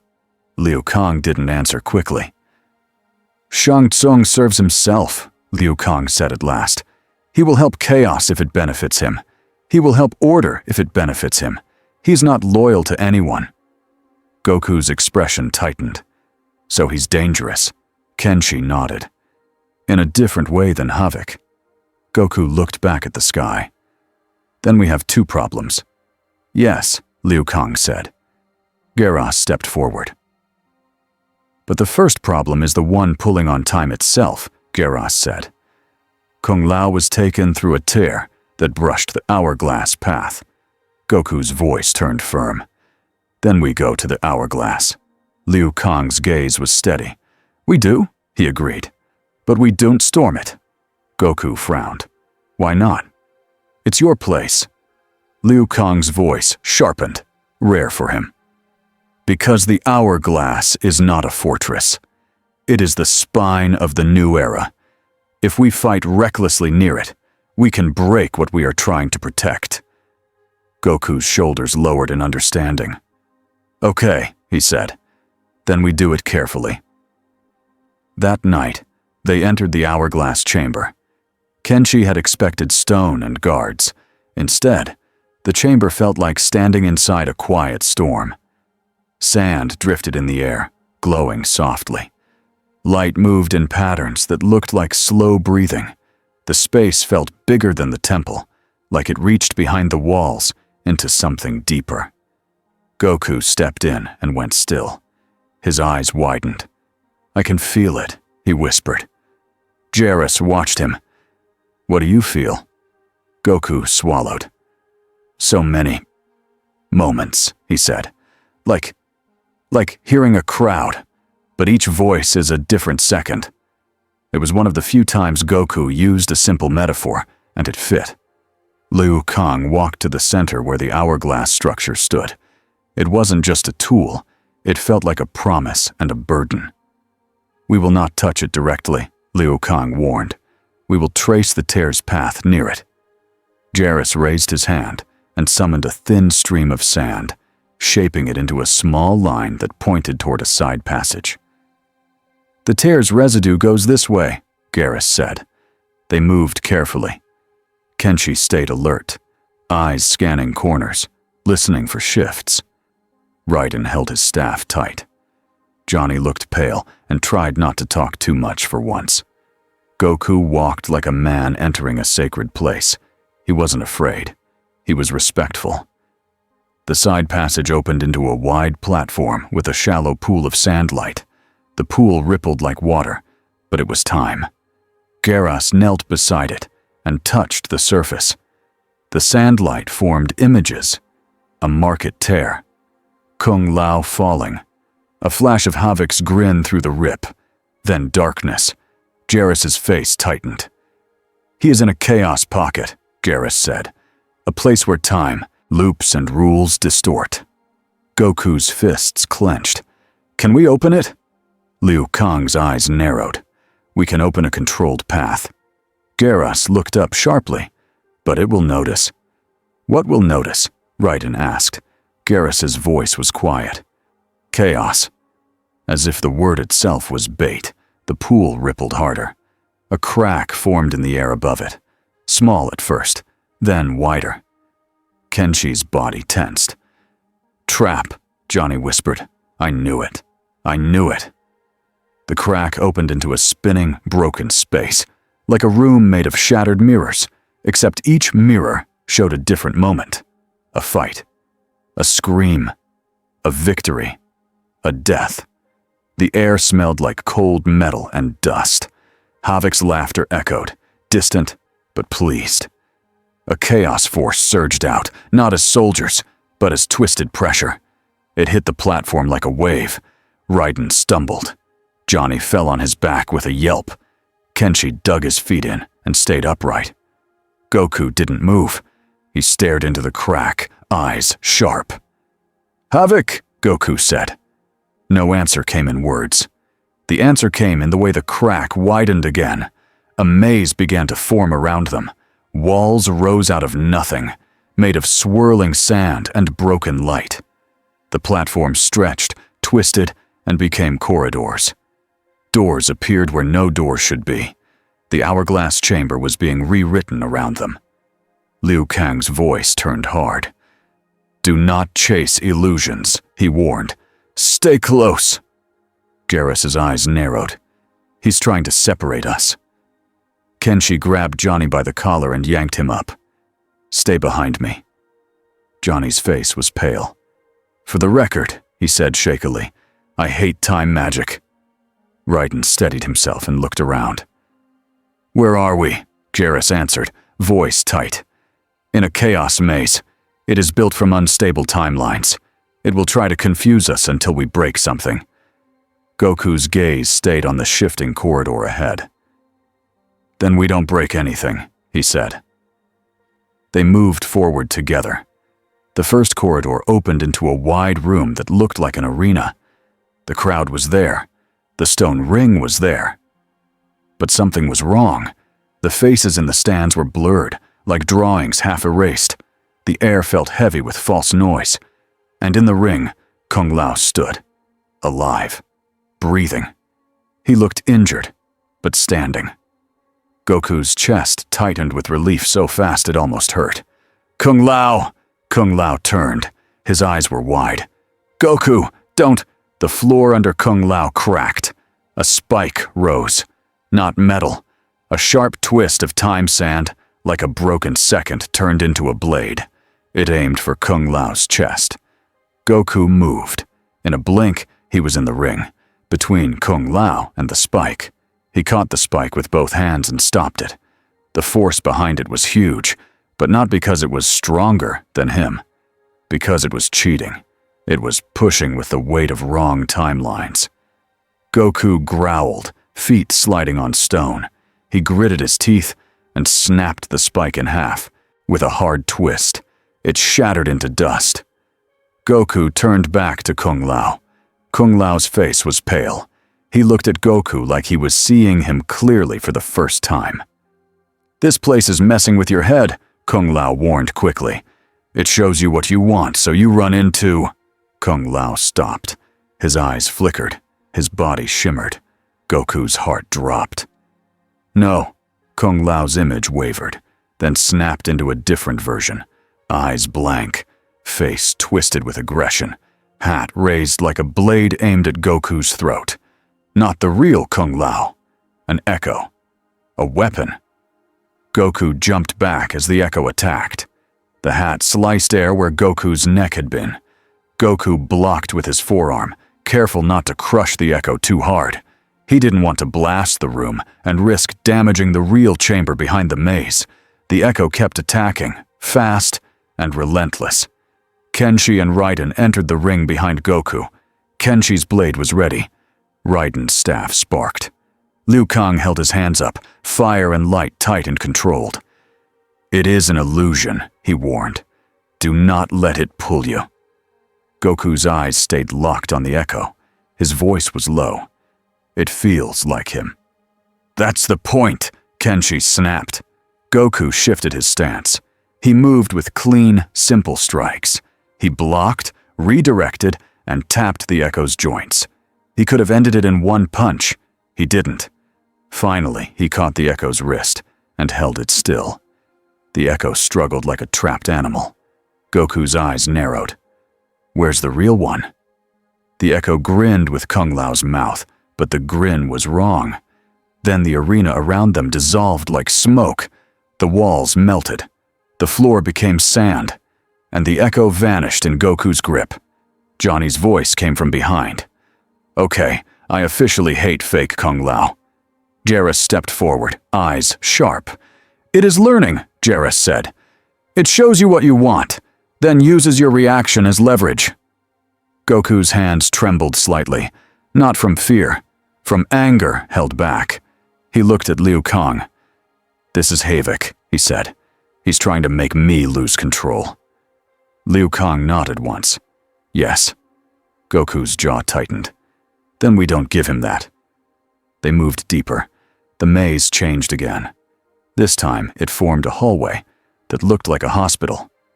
Frozen nurses lined the walls like statues. A child sat on the floor ahead, crying.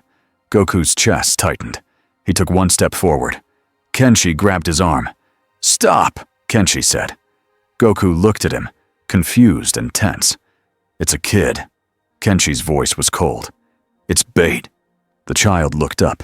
Help me, it begged. Goku's eyes flickered. For a second, Kenshi saw Goku's heart arguing with his brain. Goku took a slow breath and forced himself to look away from the child and toward Geras. Geras's eyes narrowed. Do not touch it, Geras said. If you step into that moment, the maze locks. The child cried louder. Johnny muttered, This is sick. Raiden's hands tightened around his staff. We can't just leave it. Liu Kang's voice turned firm. It is not real. The child's crying shifted into laughter. The hallway walls cracked. The frozen nurses shattered into sand. Havoc's voice echoed, amused. So disciplined, it purred. So kind. So easy to corner. Goku's aura flickered once, like a warning light. He clenched his fists and forced it back down. Not today, Goku said. The maze responded by changing the game. The next room was Outworld. Bright banners, a throne. Kitana stood at the center, blood on her hands. Melina knelt beside her, trembling. Bodies lay on the floor. Goku froze, shocked. He hadn't been in Outworld long enough to know its politics deeply, but he had met their envoys. He had seen their tension. He had felt their hope. This scene felt like a future that could happen. Kitana looked up at Goku, eyes wet. We tried peace, she said. Melina's voice broke. It wasn't enough. Goku stepped forward slowly. This isn't... A figure rose behind the throne. Shang Tsung. He smiled at Goku, polite and sharp. You see? He said smoothly. In the end, power decides. Goku's eyes narrowed. You're not Havoc. Shang Tsung's smile widened. No, he agreed, but I can still offer something. The room felt too real now, too detailed, too tempting. Kenshi stepped beside Goku, voice low. It's trying to split you, Kenshi warned. It's offering different enemies. Goku clenched his jaw. I know. Shang Tsung spread his hands. Your energy is rare, he said. If you share it, we can stabilize these tears. We can save lives. But you must accept the hard choices. Goku stared at him. Hard choices like killing. Shang Tsung's eyes gleamed. Like removing problems permanently. Goku's voice turned colder. No. Shang Tsung sighed dramatically. Then you will fail. And this will be your fault. The last words hit like a punch aimed at the heart. Goku's aura flared before he could stop it. The room shook. Kenshi felt the pressure and braced. Liu Kang stepped forward fast, fire and light rising, not to fight Goku, but to steady the space around him. Goku, Liu Kang said firmly. Goku's eyes snapped to Liu Kang. Goku took a hard breath. He forced his aura back down, fists shaking. I'm sorry, Goku said through clenched teeth. I know, Liu Kang said. It is aiming at your guilt. The Outworld throne room dissolved. The maze flickered, unstable now, like it didn't like being understood. Geras lifted his hand and pointed. The real path is opening, Geras said. It cannot maintain illusion when we refuse to feed it. A narrow corridor formed ahead, darker and steadier than the others. Goku's eyes sharpened. Kung Lao is that way. Kenshi stepped forward. Then we go. They moved fast, staying tight together. The corridor led to a chamber that looked like a broken arena.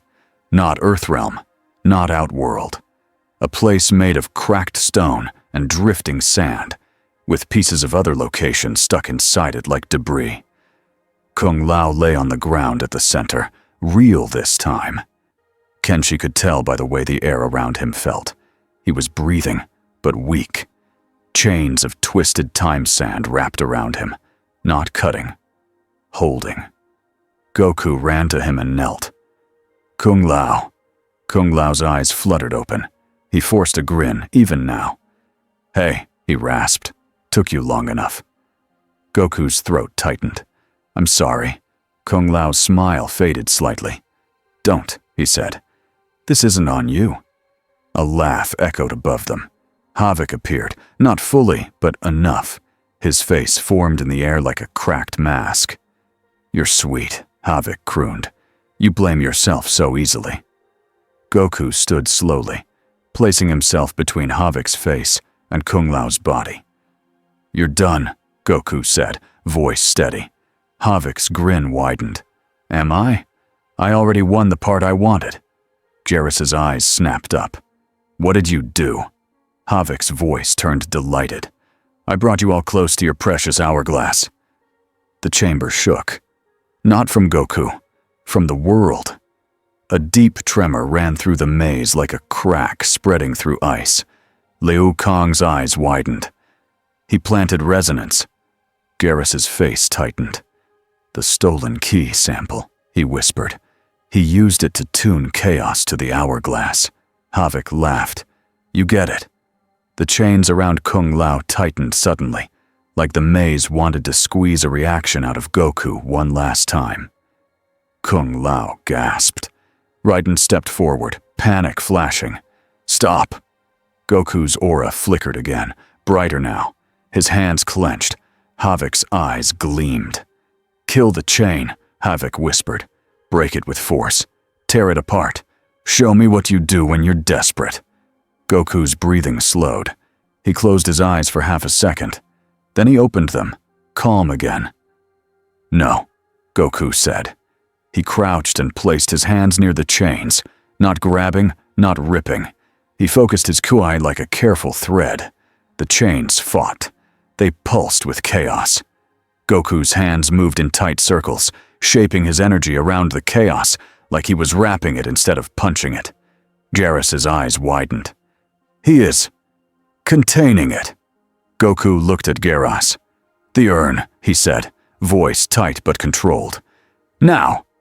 Garrus raised both hands and formed a larger vessel this time, thicker, carved with stronger time locks. He thrust it forward.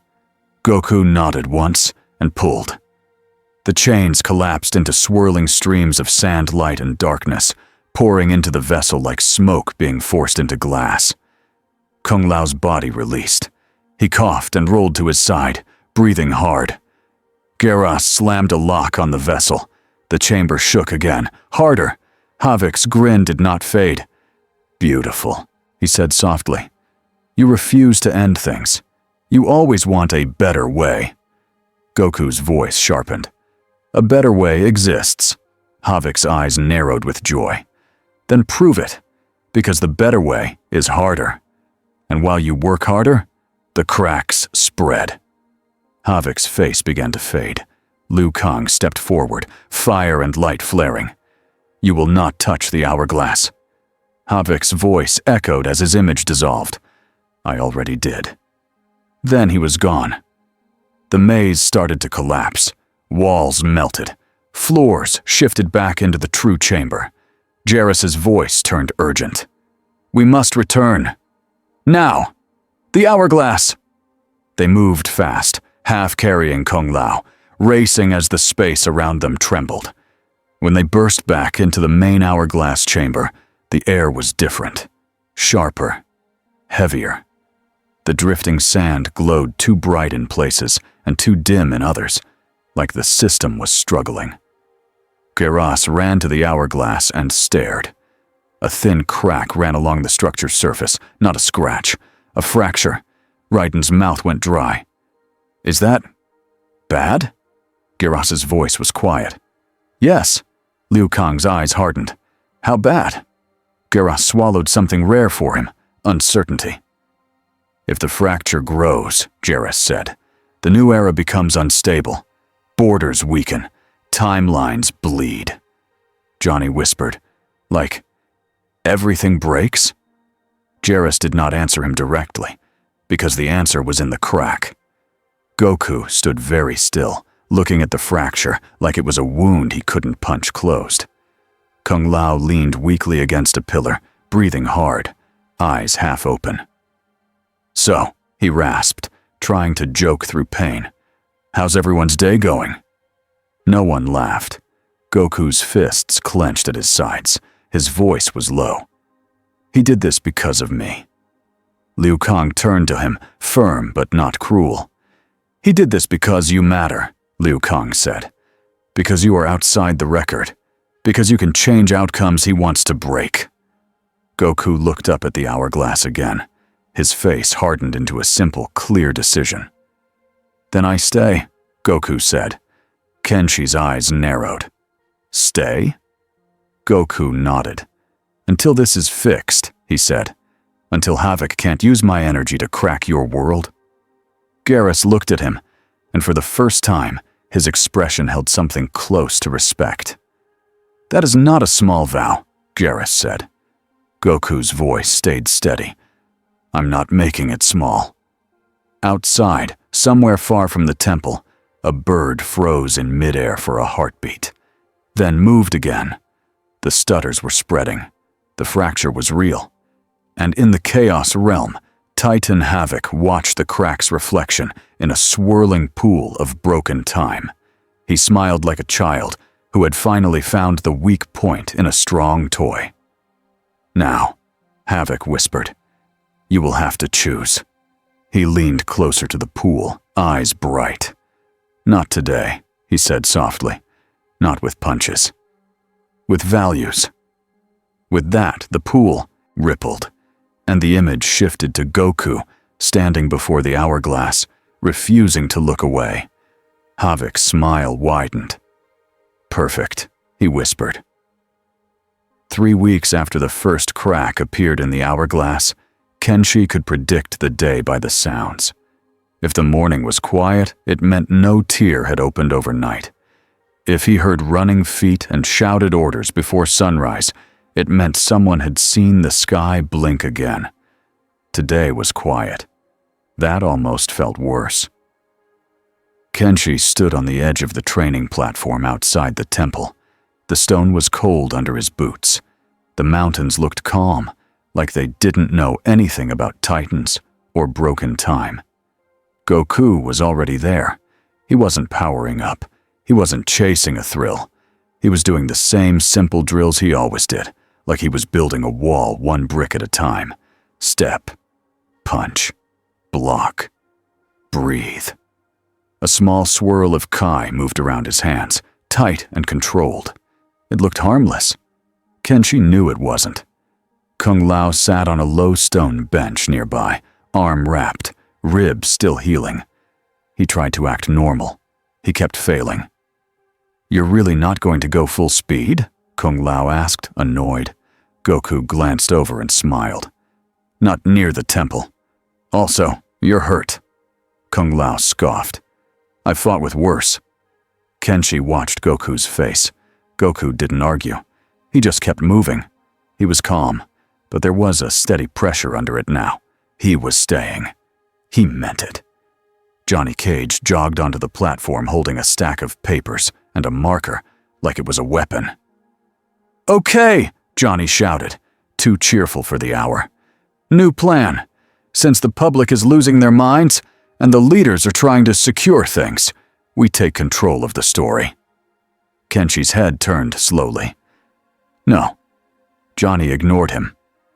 We call it Cage-approved safety training. We show people what to do when the sky cracks. We teach calm, we teach order, and we make Goku the face of it. Goku paused mid-drill. The face? Johnny nodded fast. Your face is very trustworthy, also extremely sellable. Kenshi stepped forward. Do not use him. Johnny put a hand on his chest. I'm not using him. I'm recruiting him into civic service. Kenshi's voice went flat. Put the papers away. Johnny sighed like Kenshi was ruining something beautiful.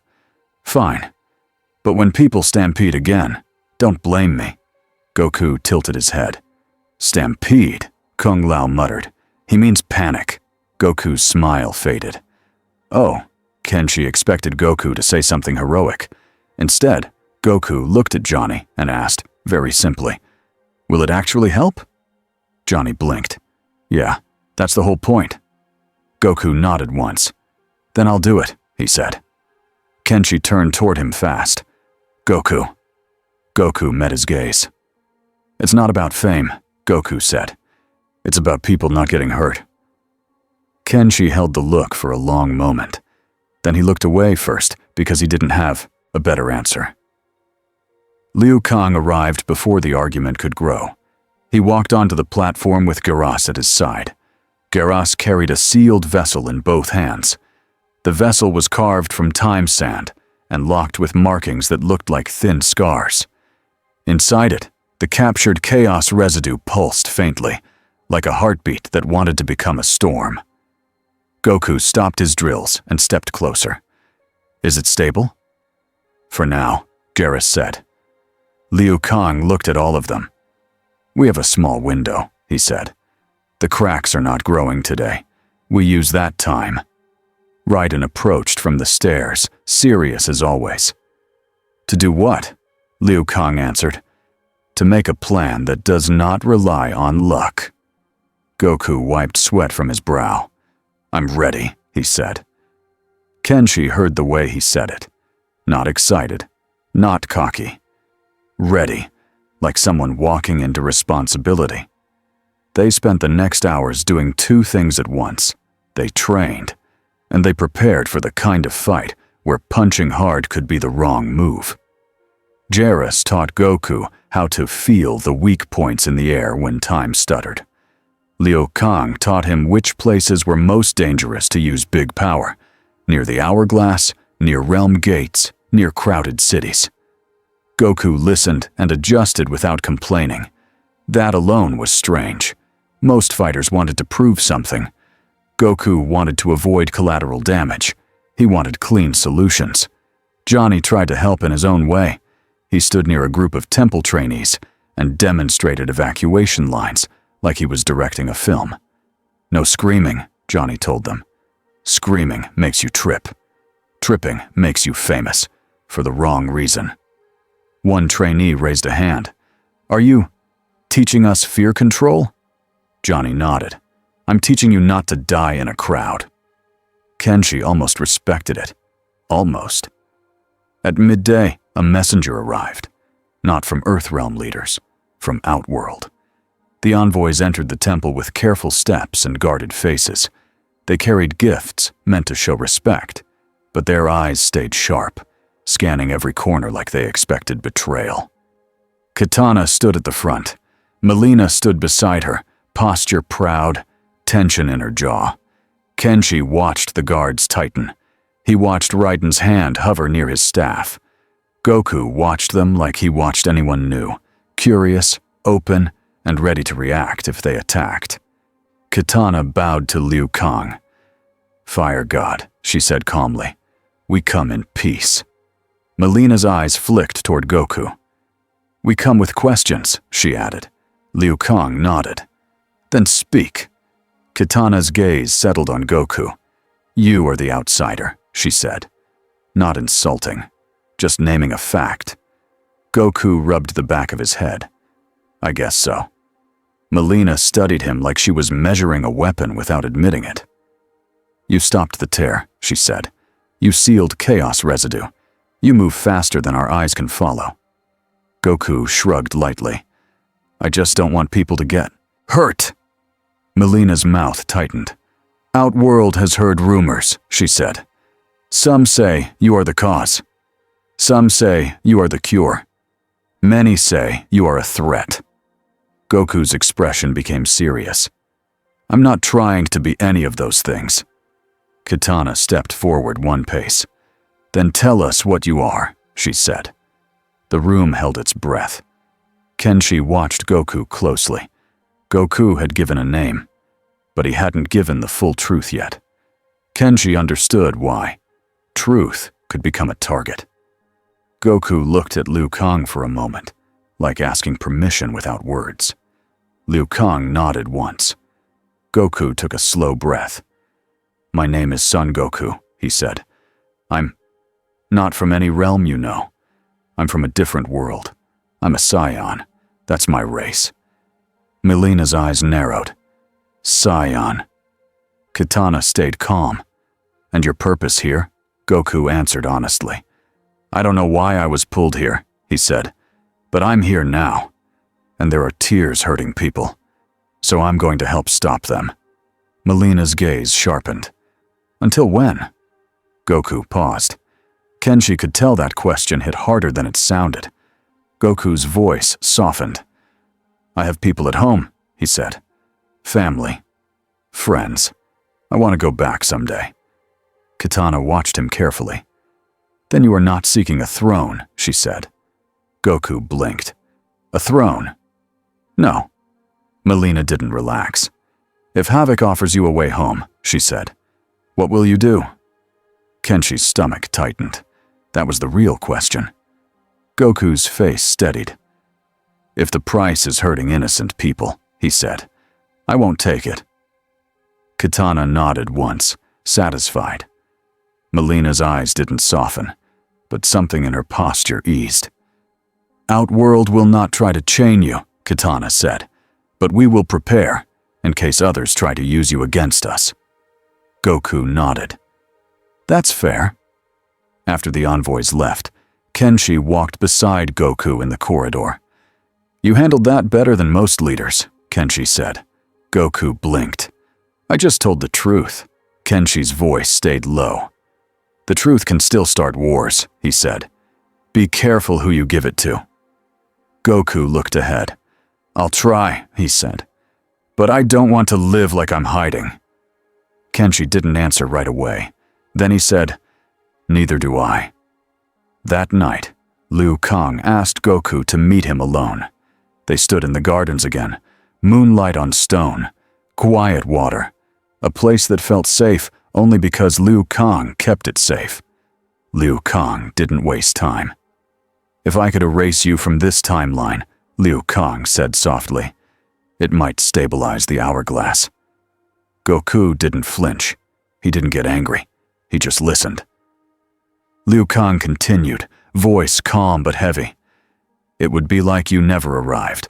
No resonance, no sample, no fracture. Goku looked up at the sky. He thought about the market, the hospital, Kung Lao falling into the tear. The hourglass crack. Then he looked back at Liu Kang. Would it save people? It might, Liu Kang said. Goku nodded once. Then do it. Liu Kang's eyes narrowed. You answered too quickly. Goku scratched his cheek. I've died before, he said. I'm not scared of disappearing if it helps. Liu Kang stared at him for a long moment. You are not reckless, he said at last. But you are willing to sacrifice yourself. Goku gave a small smile. Isn't that what a protector does? Liu Kang's voice turned sharper, rare again. A protector also chooses when sacrifice is wrong, Liu Kang said. If I erase you, I also erase the good you can still do. Goku's smile faded. Then, what do we do? Liu Kang's gaze shifted toward the distant hourglass chamber. We find a way to stabilize the fracture without deleting you, he said. We must make the hourglass accept you as a real part of the flow. Goku frowned. How? Garas's voice came from the shadows. By creating a consistent imprint, Jairus said, stepping into the garden like he had been there the whole time. A pattern the hourglass can track. Goku stared. Like a signature. Jairus nodded. Yes. Goku's eyes sharpened with understanding. I can do that, he said, if you show me what the pattern should feel like. Liu Kang's expression eased a fraction. Then we will try, he said. They were still speaking when the air shifted. It was subtle at first. A thin pressure, like the garden got colder without wind. Goku's head turned. Kenshi appeared at the garden entrance, moving fast and silent. His face was tight. We have a visitor, Kenshi said. Liu Kang's posture changed instantly. Who? Kenshi didn't have to say the name. A smooth voice answered from the darkness. Fire God, Shang Tsung said, stepping into the moonlight like he owned it. And our famous guest. Goku's body tensed, but he didn't attack. He felt the wrongness in Shang Tsung immediately. It wasn't strength like Havoc, it was hunger. Shang Tsung bowed, polite as poison. I come with an offer, he said. Kenshi shifted to stand between Shang Tsung and Goku. Leave, Kenshi said. Shang Tsung smiled at Kenshi like he was a minor inconvenience. You misunderstand, Shang Tsung said. I am not here to fight. I am here to solve problems. Liu Kang's voice was cold. You solve problems by creating new ones. Shang Tsung spread his hands. And yet you have a fracture in the hourglass, he said. And you have an outsider you cannot place in time. Goku's eyes narrowed. You can fix it.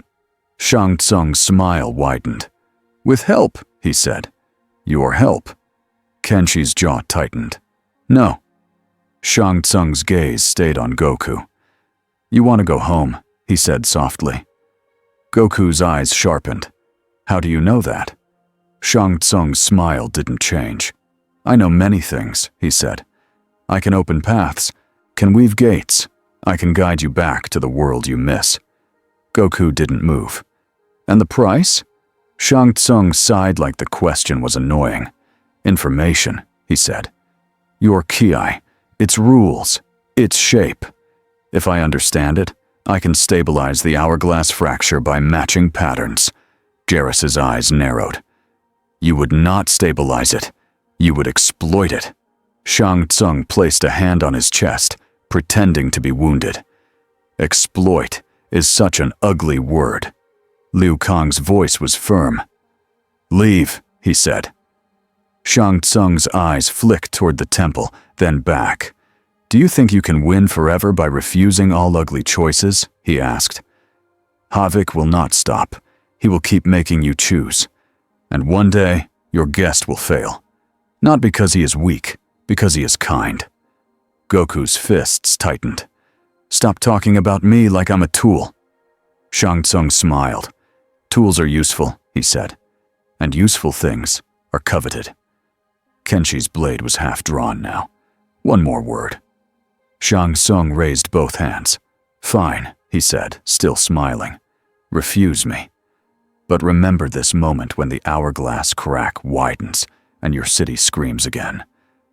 He turned to leave, then paused. His eyes met Goku's, sharp and greedy. You are powerful, Shang Tsung said, but power is not control. Then he vanished into the night like smoke. Goku's breath stayed steady, but Kenshi saw his hands shaking slightly, not from fear, from anger. Liu Kang's gaze hardened. He will try again, Liu Kang said. Garrus looked down at the garden stones. He already gained something, Garrus murmured. Kenshi snapped his head toward him. What? Garrus lifted his hand. A single grain of time sand floated above his palm. It shimmered faintly, but the shimmer was off. It carried a thin trace of Kai. Goku's eyes widened. He stole that? Garrus nodded. From the air, he said. While he spoke, a tiny sample. Kenshi's stomach dropped. So now he has it too. Goku clenched his jaw. Then Havoc isn't the only one planning around me. Liu Kang's voice was low. No, he said. You are now a prize. 2 days later, the sky stuttered above the temple. The birds froze for a heartbeat. The torches flickered in a wrong rhythm. Then the hourglass crack pulsed like it had been poked. Jarrus was the first to feel it. He went stiff as stone. It begins, he said. Kenshi was already moving, shouting orders. Evacuation lines. Keep civilians away from the outer paths. Johnny sprinted into the hall with a megaphone. Okay, everybody stay calm. Follow the signs I made. No, not that way. Kenshi almost tripped him on purpose. Liu Kang stepped into the hourglass chamber. The air inside was sharp, like it had teeth. The crack on the hourglass glowed brighter. Goku arrived beside him in a blink. He didn't ask questions. He didn't joke. He just looked at the crack and said, He's pulling on it. Jarrus raised both hands and shaped time sand into a ring around the hourglass, like a brace. The resonance is returning, Garrus said. Havoc is tuning chaos to your presence again. Goku's jaw tightened. Because of that stolen sample. Yes, Liu Kang said, and because he wants a decision from you. The air split open above the chamber. Not a small tear, a large one. It opened like a doorway forced through a wall. Chaos spilled out, not as a flood of soldiers, but as pressure that made the whole room feel wrong. Havoc appeared, fully this time, stepping through like he was arriving at a party he planned. His grin was wide and pleased. "Hello, Order," Havoc said. His eyes went straight to Goku. "Hello, outsider." Goku stepped forward. The ground under him creaked. "What do you want?" Havoc spread his arms. "I want you to stop pretending you can live clean in a dirty world," he said. "I want you to embrace what you are." Goku's voice stayed steady. "A fighter?" Havoc laughed. "A breaker," he corrected. "You shake the rules just by standing here." Liu Kang's fire and light rose around his hands, controlled and bright. "You will not touch the hourglass," he said. Havoc's grin sharpened. "I already am." The crack on the hourglass pulsed harder. The chamber shook. Outside, the temple walls groaned. Somewhere far away, a small tear opened above a village and then shut again, like the world testing itself. Kenshi's voice echoed through the halls, shouting to keep people moving. Goku stared at Havoc. "You're doing this because you want me to lose control." Havoc leaned closer, eyes bright. "Because control is your cage," he said softly. "You hold back. You refuse endings. You refuse to finish." Goku's eyes narrowed. "Because killing isn't a game." Havoc's smile didn't fade. "Then I will make it a cost." With a flick of his fingers, Havoc opened smaller tiers around the chamber. Echoes stepped out. Fighters from fractured moments, blades raised, eyes blank. Not strong enough to threaten Goku, strong enough to distract everyone else. Raiden rushed in and struck one echo with lightning, careful and precise. Kenshi cut down another, moving like a blade through water. Johnny appeared at the entrance, saw the chaos, and said, "Nope," then turned and shouted, "Everybody out! Now!" Kung Lao, still injured, limped in anyway. "You're not doing this without me," he growled. Kenshi snapped, "You're hurt!" Kung Lao's grin flashed. "So is reality." Goku didn't look away from Havoc. "This ends now," Goku said. Havoc tilted his head. "How?" he asked, almost curious. "You won't kill me. You won't destroy the hourglass to stop me. You won't wipe time like your fire god might." He smiled wider. "So what is left?" Goku's aura rose, clean and bright, tightly controlled. The air around him tightened. The echoes froze for a moment, like they felt a predator enter the room. Liu Kang held up a hand, warning.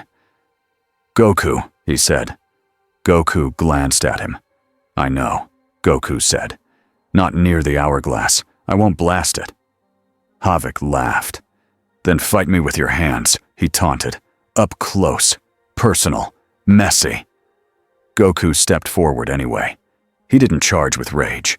He moved like a calm storm. He hit Havoc with one punch, controlled but heavy, aimed to knock him back, not to shatter the chamber. Havoc flew across the room and slammed into the far wall. The wall didn't break. Reality rippled instead, like the hit landed on rules. Havoc straightened, laughing, wiping nothing from his mouth because the damage wasn't the point.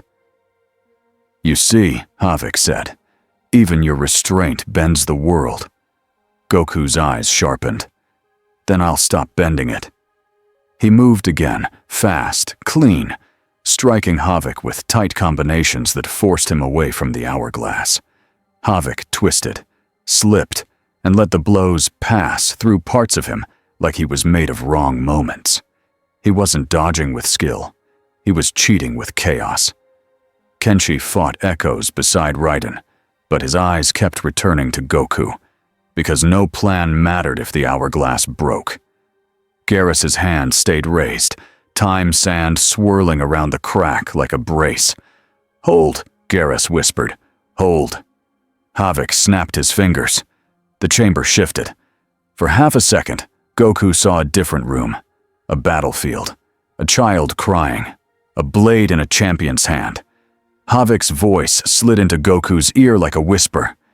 "Choose," it said. Goku's body tensed. His aura flared harder. Liu Kang stepped forward, voice sharp. "Goku, ignore it!" Goku clenched his jaw and forced his mind still.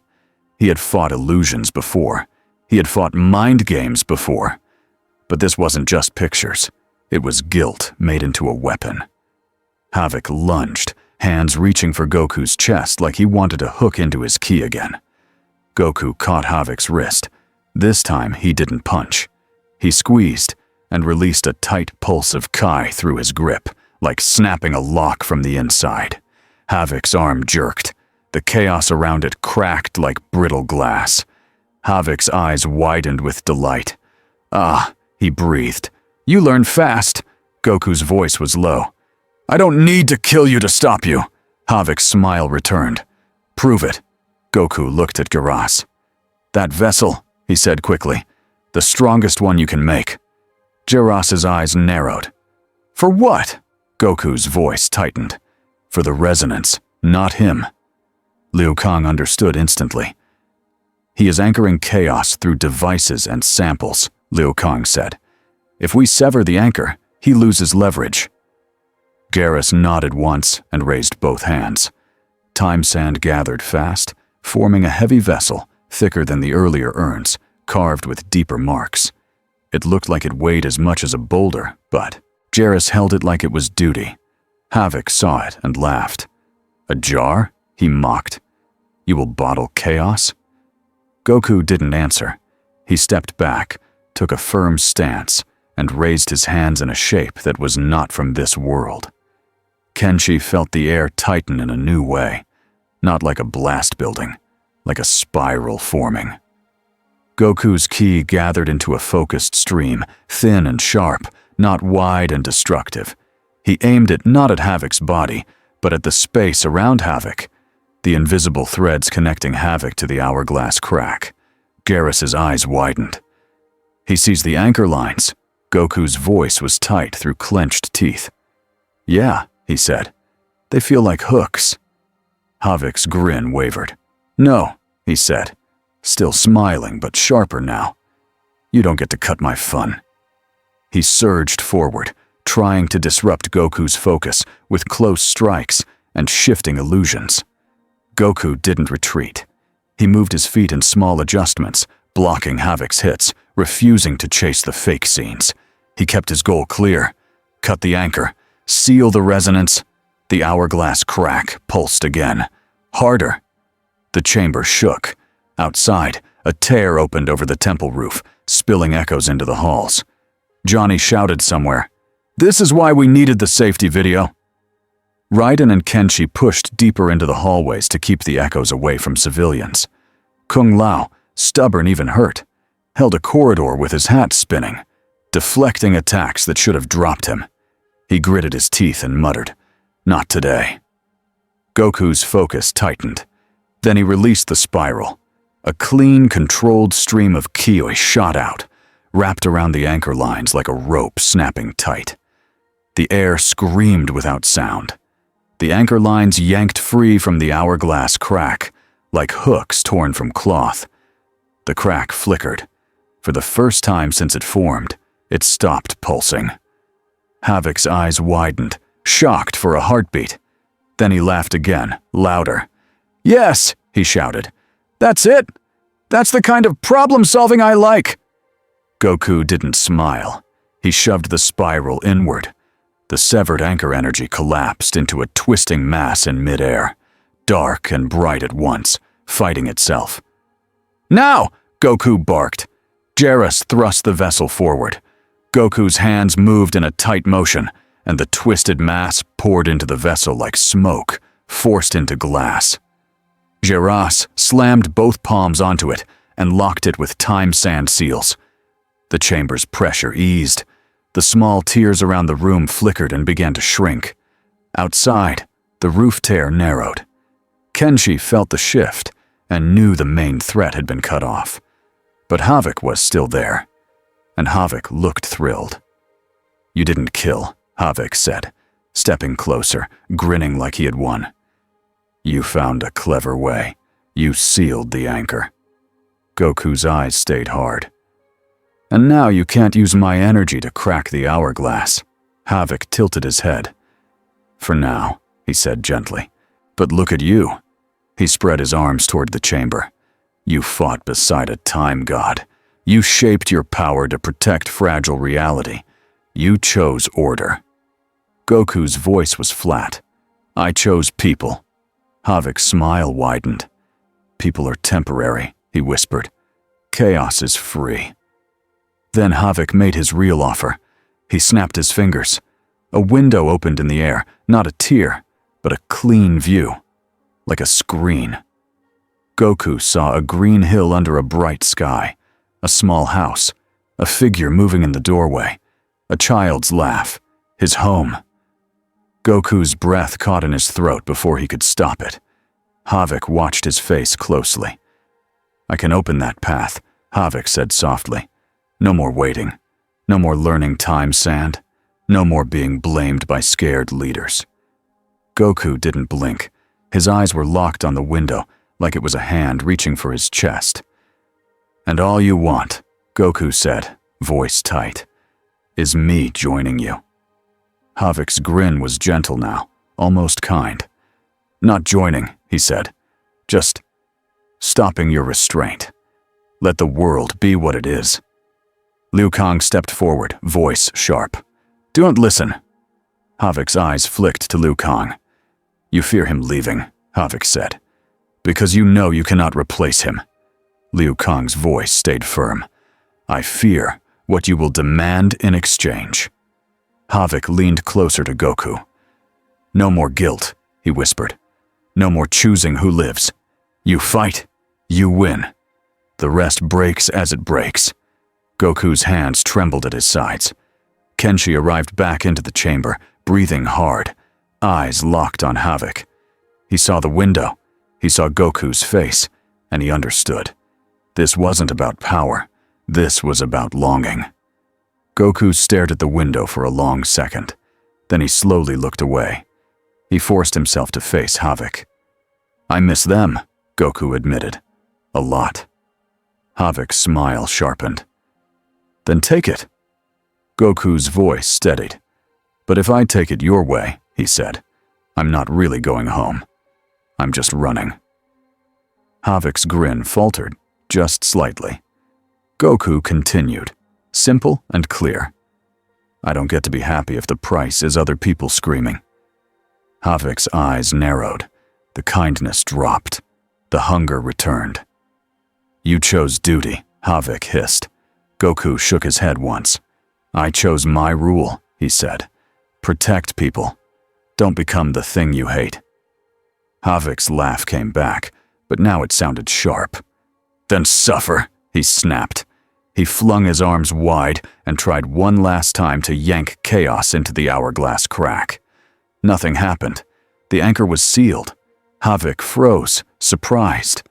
Then he smiled again, because Havoc never stayed disappointed for long. "Oh," Havoc said, amused. "So you really did it." He looked at the sealed vessel in Jiras's hands. "That is a nice lock." Jiras's voice was cold. "Do not test it." Havoc bowed slightly, mocking.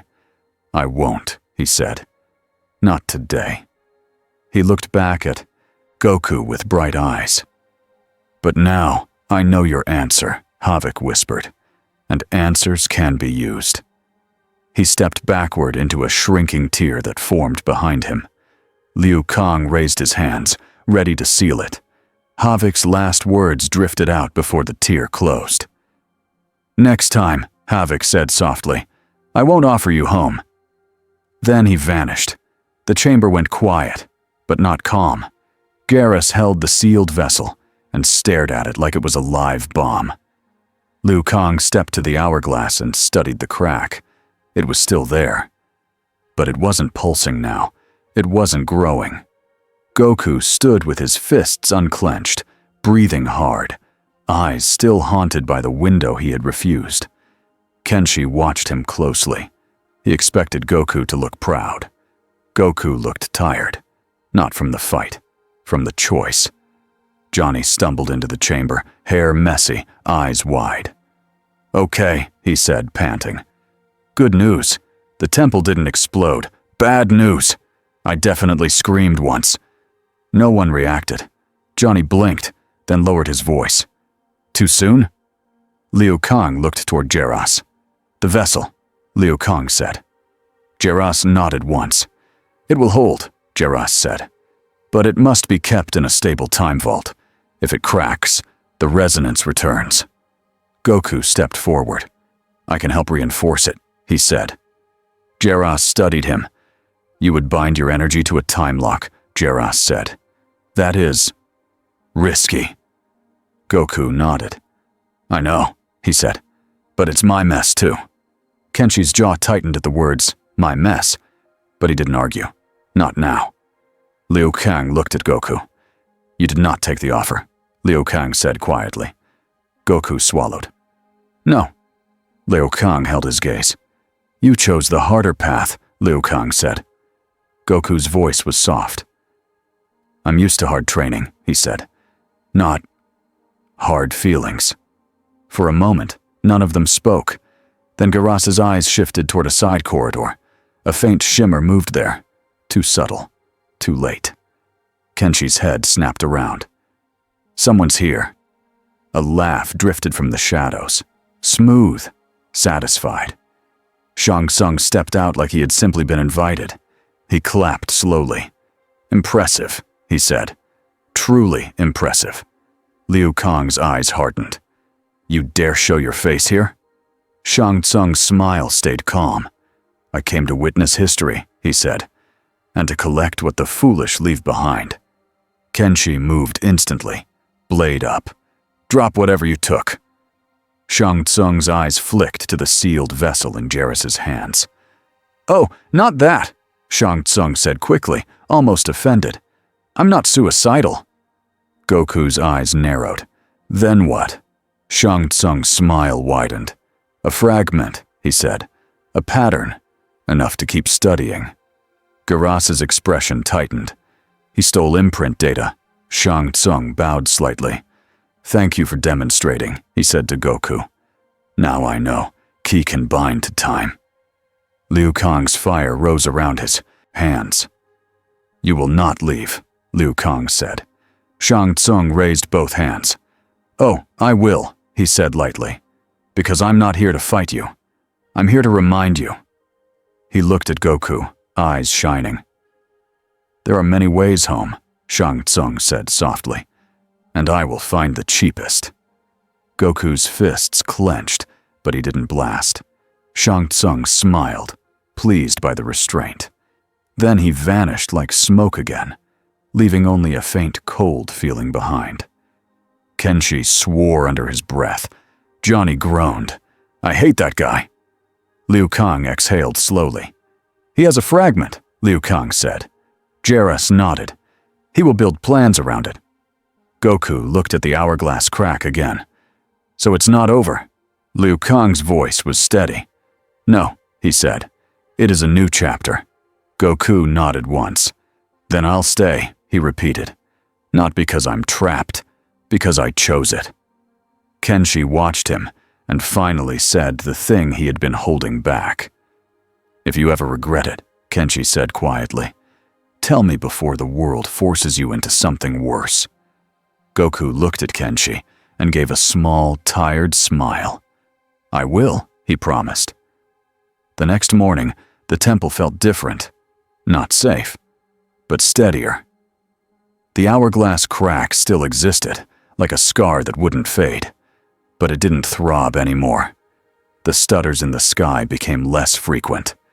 People in the nearby villages still glanced up too often, but they stopped running every time a torch flickered. In the courtyard, Kung Lao stood with his arm unwrapped for the first time. He rolled his shoulder and winced. Raiden watched him closely. "You're not ready," Raiden said. Kung Lao smirked. I'm always ready. Kenji muttered, "That's your problem." Goku stepped into the courtyard carrying nothing but his calm. He didn't ask Kung Lao to fight.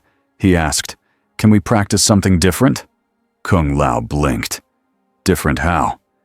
Goku pointed to the sand circle they had drawn on the ground. "Ring out," he said. "You win by pushing the other person out.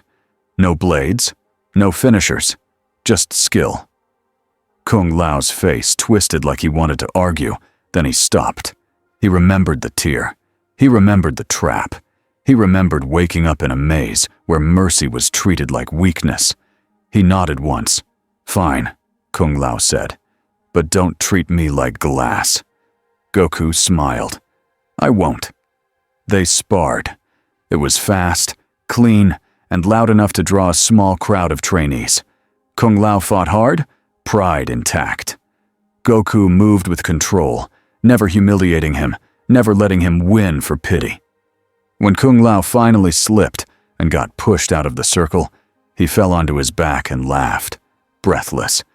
That was actually fun, he admitted. Johnny Cage appeared at the edge of the courtyard holding a fresh poster. It showed a stick figure diagram of evacuation lines. At the top, in big letters, it said, "Cage Calm Plan." Under it, in smaller letters, it said, "Featuring Goku. Real name still just Goku." Kenshi stared at the poster. "Johnny." Johnny pointed at it proudly. "No contracts, no merch, just safety." Kenshi squinted. "Why is there still your name on it?" Johnny grinned. "Because people listen to names." Goku walked over and studied the poster seriously, like it was a new martial arts technique. "This is helpful," Goku said. Johnny's grin widened. "Thank you," Kenshi muttered. "Don't encourage him." Later, at sunrise, Liu Kang met Goku on the quiet platform overlooking the mountains. No guards, no crowds, no noise, just clean air and soft light. Liu Kang stood beside him and said, "Breathe." Goku nodded. They practiced slow, steady breathing together. Simple, grounded, like they were telling the world to stop shaking. After a few minutes, Liu Kang spoke quietly. "The realms are changing," Liu Kang said. "Not because of your strength." Goku opened one eye. "Then why?" "Because of your refusal," Liu Kang said. "You refuse to accept our worst habits as normal. That affects people." Goku looked out at the horizon. "I'm not trying to change everyone," he said. Liu Kang's voice was calm.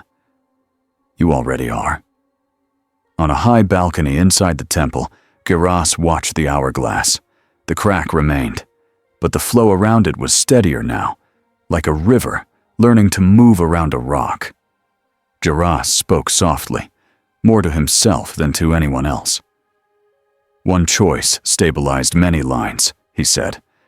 He turned his gaze to a sealed vault where the resonance vessel was stored under heavy time locks. Then he looked toward the training courtyard where laughter and sparring sounds rose into the morning. The outsider had not been erased. The new era had not collapsed. But shadows still moved. Chaos still existed. A sorcerer still held stolen fragments. Legends were already spreading. In nearby markets, people whispered about the orange warrior who stopped a sky tier with his hands. In Outworld, advisors debated whether he was the start of a new balance or the beginning of a new war. And in places far away, Titan Havoc smiled at the thought of the next test. On the platform, Goku tightened his wristbands and looked at Liu Kang. "I don't know how long I'll be here," Goku said. Liu Kang nodded. "Neither do I." Goku smiled, simple and clear, like he had decided who he would be, no matter what world he stood in. "If this world is scared of strength," he said, "I'll show it what strength is for."